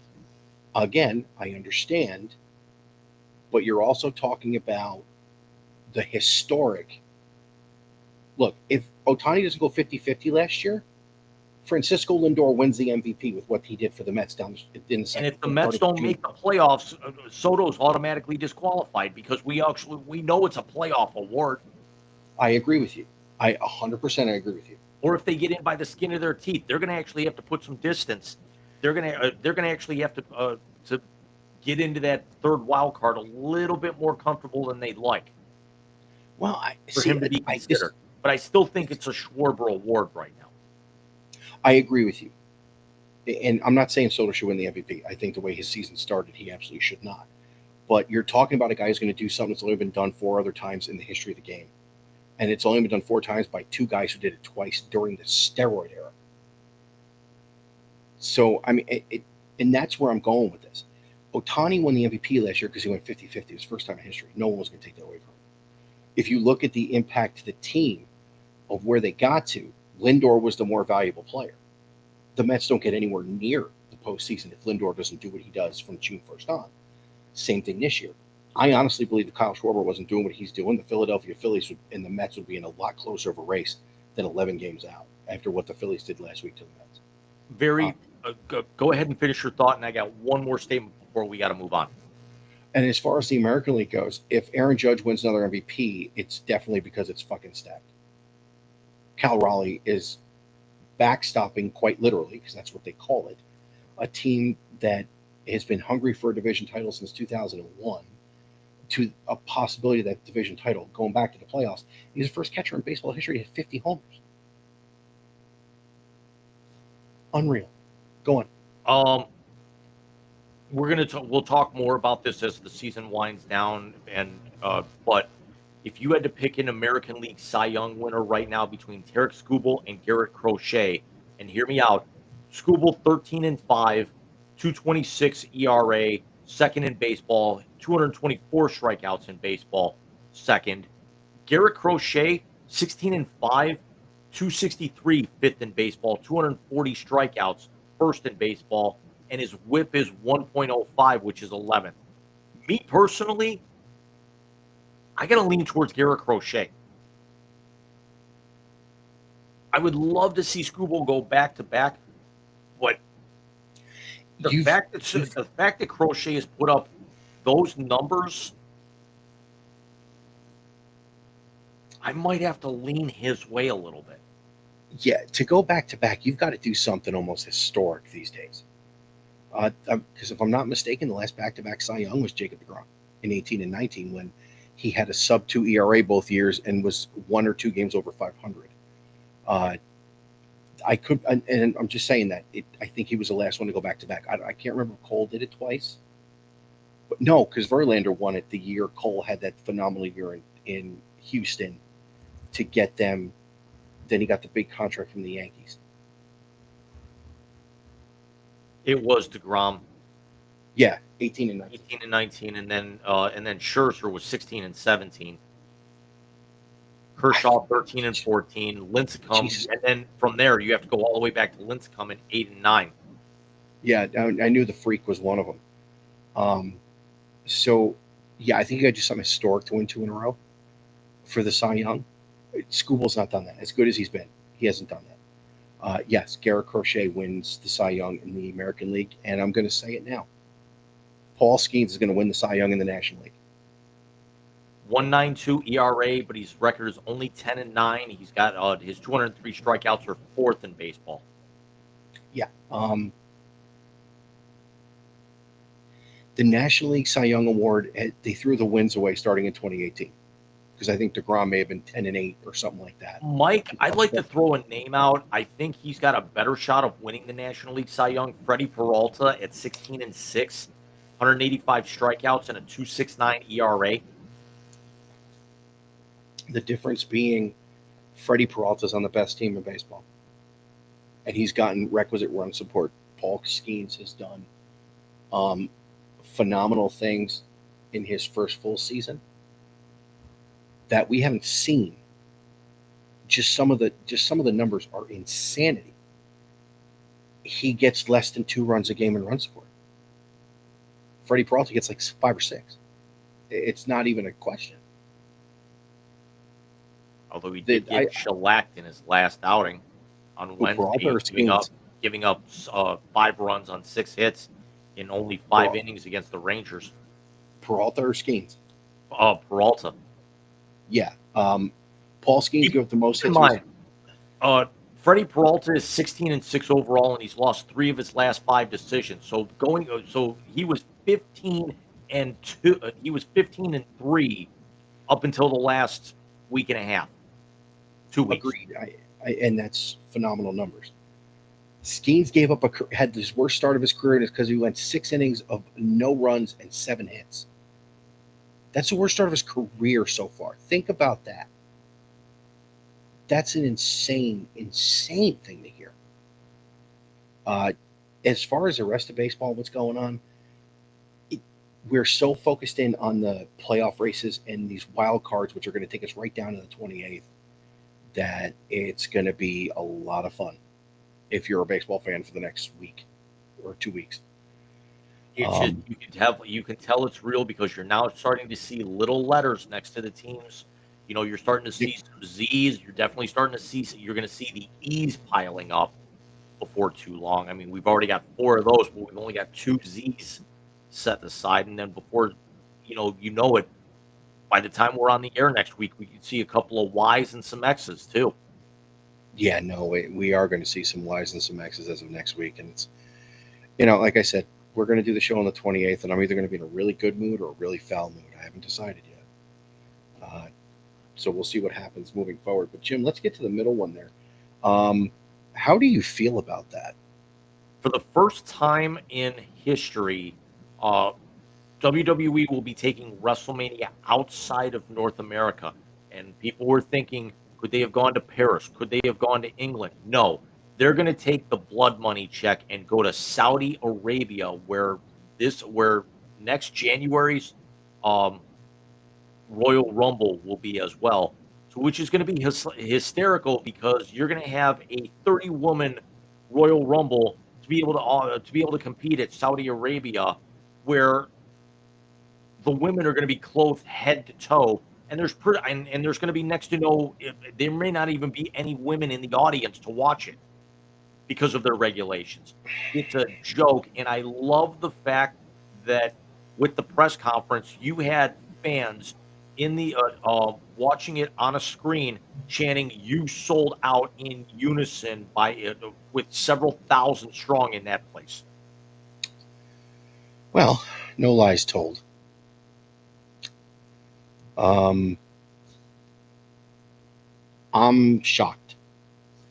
I thought for sure after the event in Paris, what was it, a few weeks ago? Yeah, Clash in Paris. Yep. After the Clash in Paris, I was sure they were going to go there next. I got nothing. It just shows you how petty a company that they are right now. Is because now that things are rolling in little by little by little, that Paul Levesque is actually working with Mr. Quite frankly, I'm a worthless fucking fat ass who shits his pants. With his sports, groups or whatever, or committees or whatever you want to call them at this particular point. And yet, the funny thing is they actually scheduled their WrestlePalooza event, which is going to be John Cena versus Brock Lesnar in Toronto, on the same day as AEW's All Out. Actually, AEW's going to be in Toronto for All Out, and AEW now is actually added and stacked their card to where WWE has scheduled the show to be on the same day as All Out. Now AEW is scheduling the show to run into the start of the WWE pay-per-view by loading up the card. It looks to be one of the more impressive cards that they put on this year. I love the petty. I do. There's going to be some of the matches on that show are going to be Hangman Adam Page is going to defend the world title, even though it's not a whole lot of people are concerned about it, against Kyle Fletcher. You're going to have MJF against Mark Briscoe in a table and thumbtack match. You're going to have the reunited Christian Cage and Adam Copeland against FTR. Nice. There's a possibility that the Acclaimed may be getting back together. I'll talk about that here in just a moment. And then the one that I'm looking forward to, there's going to be a 4-way match for the AEW Women's Championship. It's going to be Megan Bayne against it's killing me now because I know 3 of the 4 participants.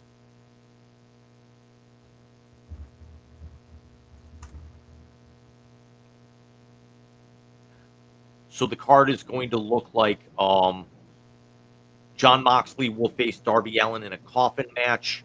So it's going to be Timeless Tony Storm, the champion, against Jamie Hayter, the woman who never really lost the title, Chris Statlander, and my current favorite female wrestler on the planet, the Australian Nightmare, the Toxic Spider, Tekla. Who Cool. I think Tekla has a chance to walk away with this championship.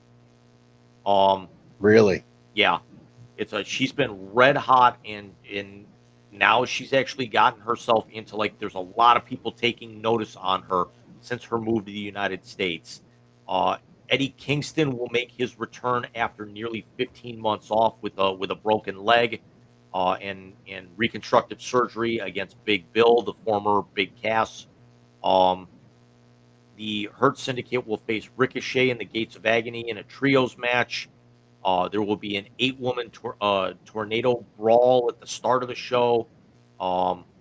Yeah, so this is actually loading up to be one of their more entertaining shows of the year. Mercedes Moné is going to defend her championship. They don't expect that to change hands. Hangman Page is not going to expect to lose his title. But there's a lot of people that are thinking that maybe Toni Storm ends up losing her title because, quite honestly, Tekla is maybe the best challenger, and the possibility of Jamie Hayter with the role that they've been on. It's like at that point she's kind of cleared out the division. What are you waiting for? Yeah, no, I hear you. That's going to be interesting. But again, I love the petty. I honestly do. I think it's wonderful. Jim, what do you say we get to that last thing, the NHL news? Because again, next week we're going to bring you, if that's the other programming note we're going to give you tonight, is that next week we will bring you the Wise Guys, I want to say fourth annual NHL preview show next weekend. We put 8:30, but we're going to try and do 8 o'clock. And it has arrived. It's because of the blue Boosters lighting, is it's here. not showing up nearly as well. I will probably be wearing it, so you all will get a very good look of just how gorgeous it is in person next week. Training camps open league-wide on Wednesday the 17th, and by the time we come to you next week, we have preseason hockey games starting next Friday, Mike. Yeah, it's going to be pretty cool. So we will do our full breakdown of the NHL coming up. So season preview next week. So let's get to the last one for you there, Jim. the two big pieces of news that came out, recently retired and soon-to-be Hall of Famer Marc-Andre Fleury will suit up for one game for the Pittsburgh Penguins in the preseason, just to kind of, bid farewell. There was talk that, could he maybe sign a one-day contract or something? That's basically what this is going to be. So this way he can retire as a Pittsburgh Penguin. They were saying, what if he actually played one more game? He said last year was going to be the end of it. And, even though it would be a great gesture for him, Sidney Crosby and Evgeny Malkin to be all on the ice one more time, the Penguins are in a state of flux. They're in a state of transition, and they don't want to maybe kind of give up the roster spot, even if it's for one game at this particular point. But very, very cool for the Flower to be able to kind of, screw with his teammates' jerseys one final time in the locker room. I can't wait for that because I know he's going to go a little crazy. And I hope he does crazy the right way, which he seems to do it the right way every time. Still, my favorite prank is when he actually had the entire hotel room moved out into the hallway. When you sent me that,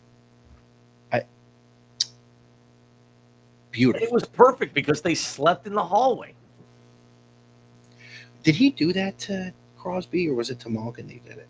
I think it was to Gino. Yeah. Jesus Christ. And the other news that we actually, I'm wondering if we could actually have more follow-up on this by next week. Minnesota Wild superstar Kirill Kaprizov allegedly is reported to have turned down an 8-year, $16 million on average contract, which would make him the highest paid NHL player in history, at least until Connor McDavid, talks begin next summer. And then Austin Matthews is going to be up for contract renewal in 2 years. But Kaprizov easily one of the three best players in the NHL in terms of scorers, certainly over the course of the last couple of years.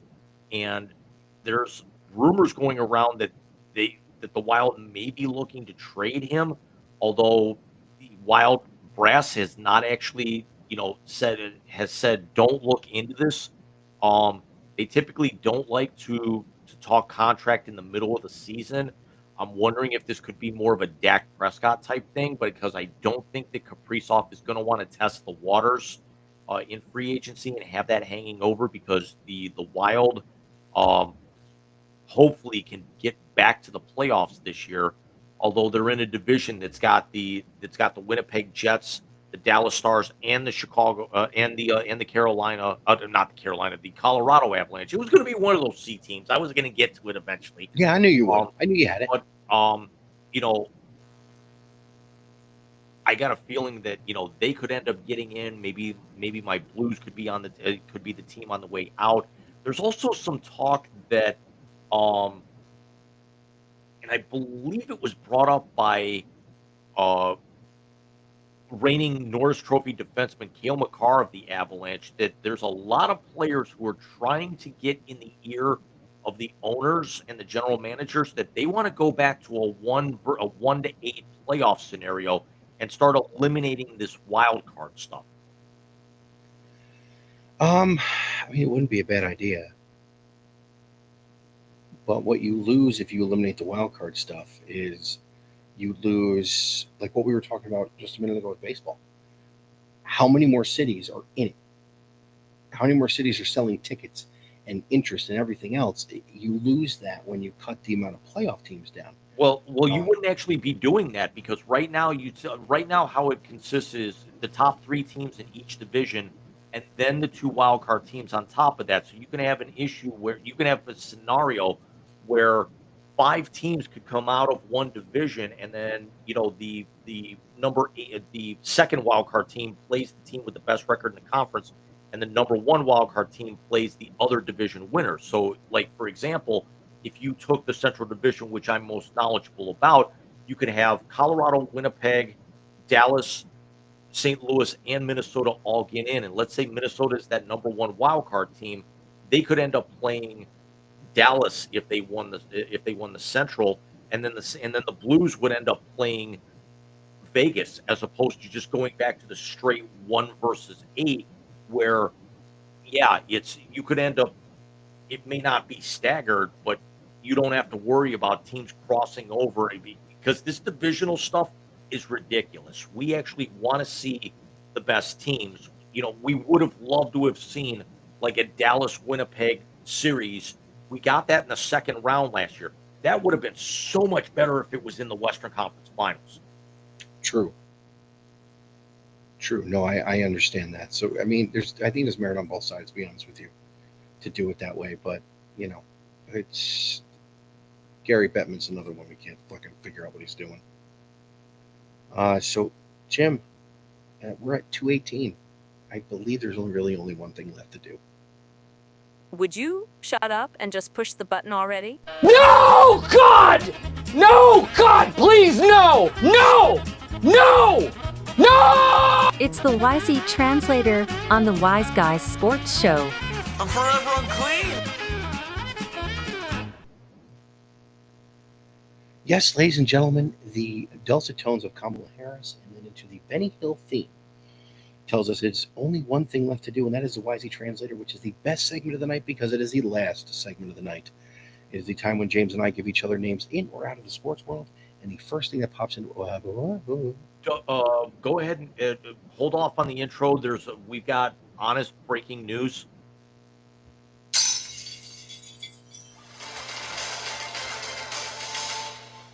It's reported that Joe Burrow, having left the game earlier today because of a foot injury, could potentially need surgery because of turf toe. Oh, shit. Which would end up costing him multiple weeks. Dude. It was reported, this was something that came down just over 90 minutes ago from Adam Schefter. Man, I thought the Browns were fucking stupid. It would actually, if surgery is deemed necessary, it is expected to sideline Burrow for approximately 3 months, which actually means at that point you can kind of kiss the Bengals season combined goodbye, considering this was a season that the Bengals were supposed to contend for the AFC Central, the AFC North championship. I had them win as a team going to the playoffs. Didn't make it last year. I mean, they certainly were going to go to the playoffs, but I mean, this would actually be what, 2 of the last 3 years with a lower body, especially below the knee injury for Burrow. Yeah, he's in some serious trouble. Hang on a second. But Mike, you can restart the intro. So it's the best segment of the night because it's the last segment of the night. It is the time when James and I give each other names in or out of the sports world, and we come up with the first thing that pops into our brain. And sometimes it can be insightful, and sometimes it can be downright hysterical. Speaking of downright hysterical, James, the Chronicle, if you would, sir. I owe this in part that even though it happened several months ago, I've recently discovered that YouTube has added all 9 seasons of the Drew Carey Show for me to be able to stream. So, to quote one Mr. Drew Carey, I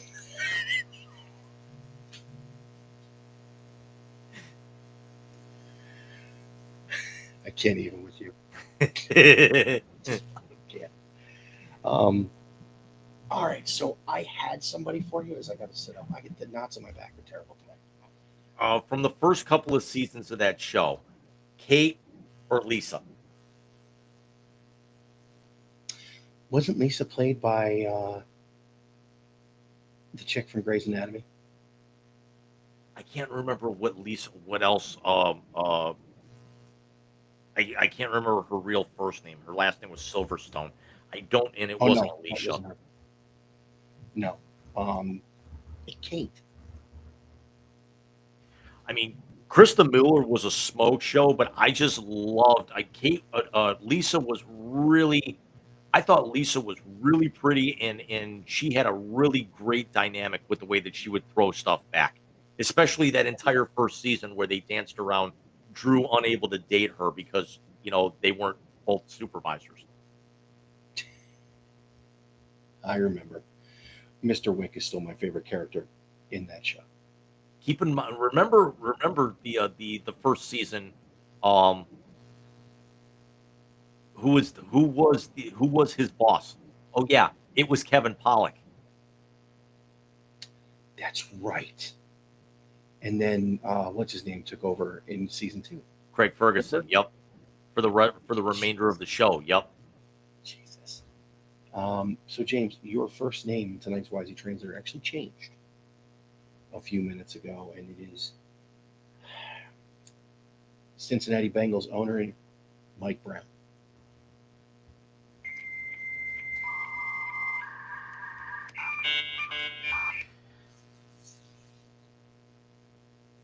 Makes you want to actually go back and maybe start paying some defensive players this year, because now if this is going to cost Burrow at least a couple of weeks and may certainly end up being most of the rest of the regular season, all that money that you ended up spending on your 2 star receivers doesn't mean a damn thing. So Aiden Hutchinson has got you by the short and curlies and basically is squeezing. Yeah, it's getting ugly in Cincinnati.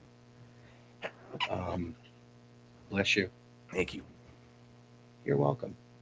What you got for me, bud?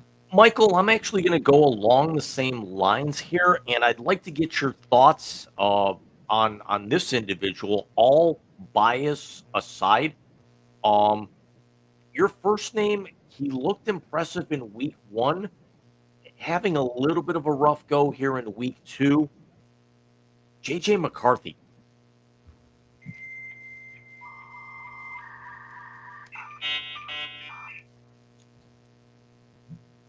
My comment stays the same as last week. Show me what you do when you have to win a game with your arm against a good team. So far tonight, JJ, I mean, the last time he faced Penix in the game was, of course, that championship game, but so far tonight, JJ is 9 of 17 for 124 yards with an interception.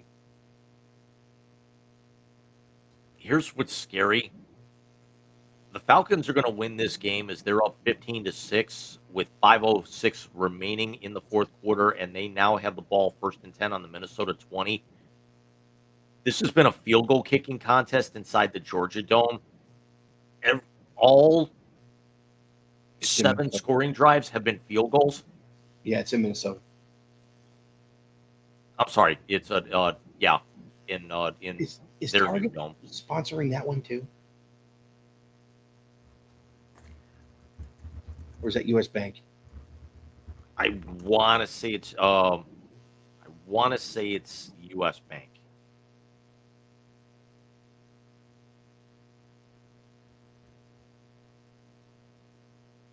What was it? Oh,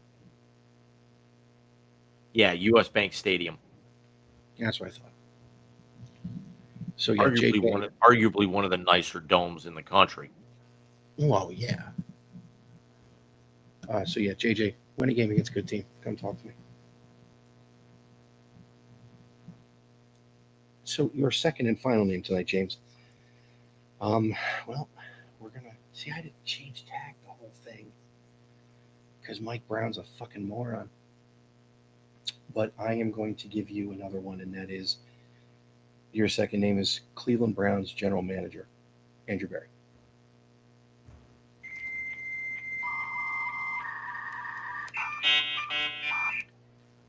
I fault him less and less here with this because he's actually done, I think, with the draft picks that he made this year, he has done very well.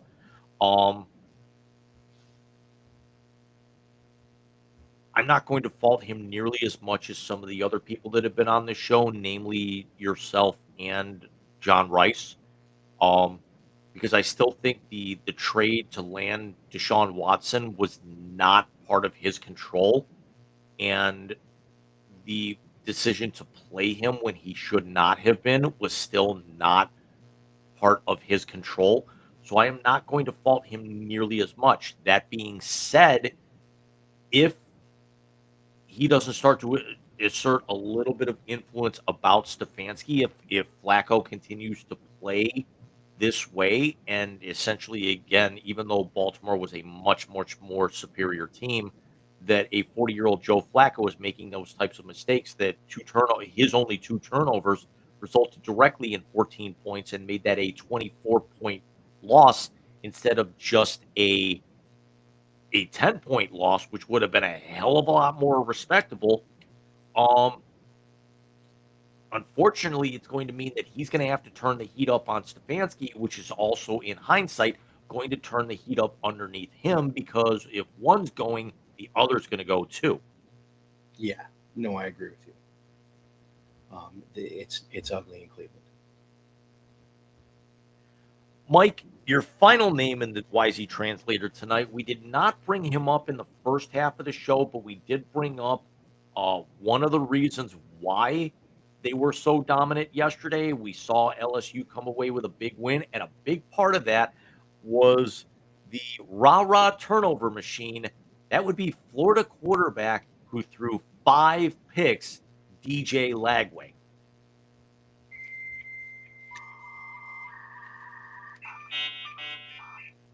You mean dumbass takeaway? Michael, we have not played it tonight, so you get it.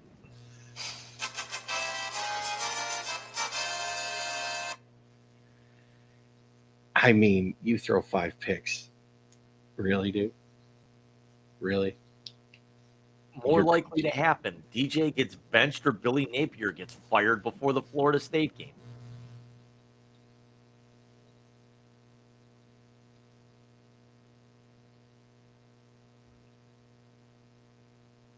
You could have just said yes. I'm here so I won't get fined. I had to do Marshawn. Yeah, he's terrible. He's terrible.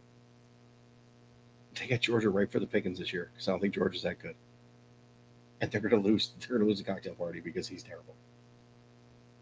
I mean, talk about a complete fall from grace here with that. Is that, the Gators were actually expected to possibly be an outside playoff team, certainly a New Year's Six bowl type of team. And as a Gator fan, it's like I got a hell of a lot more confidence in Bryce Perbilla with Mizzou than I do in DJ Lagway, and that's scary.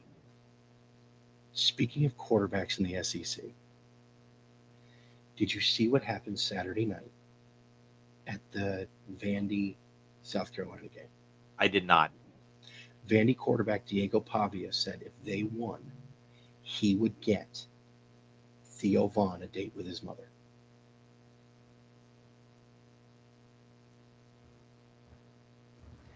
I will get, and we've got to get the Acclaim back together because Scissor Me has got to come back on the soundboard, and I will find a way to make it work because the last few times I've tried to upload it, it will not play.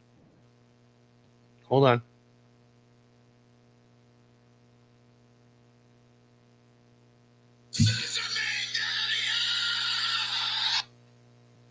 It's not the full one. Yeah.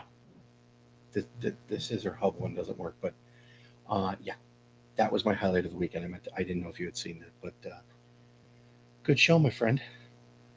Very long show. Probably get in a little bit of Warframe here real quick, and then call it call it a night. It's that's the only good thing about now being with this with the transfers at work is I actually get an extra half hour in the morning to get ready. Nope, by Duolingo in bed. So we will see you guys again, as we mentioned, next weekend. The 21st will be the 2025 NHL preview. This will be a gym-centric first half of the show. We will talk some NFL. We'll talk some college football as most of the rest of the power conference teams will officially start conference play next week. We've actually got a couple of good matchups coming up in the NFL. We're going to be into the final week of the baseball season. And again, training camps open across the NHL. They're not staggering them. All 30 teams will open on the 17th, and the first preseason game will be the St. Louis Blues against the Dallas Stars, and that will be occurring next Friday night. So the NHL is officially back. Consequently, on the 28th, that will be a Mike-centric show, as episode 124 will be the MLB postseason preview. Again, we will have the playoffs officially set. The regular season will be completed a few hours before we go on, as all games will be starting at the exact same time league-wide.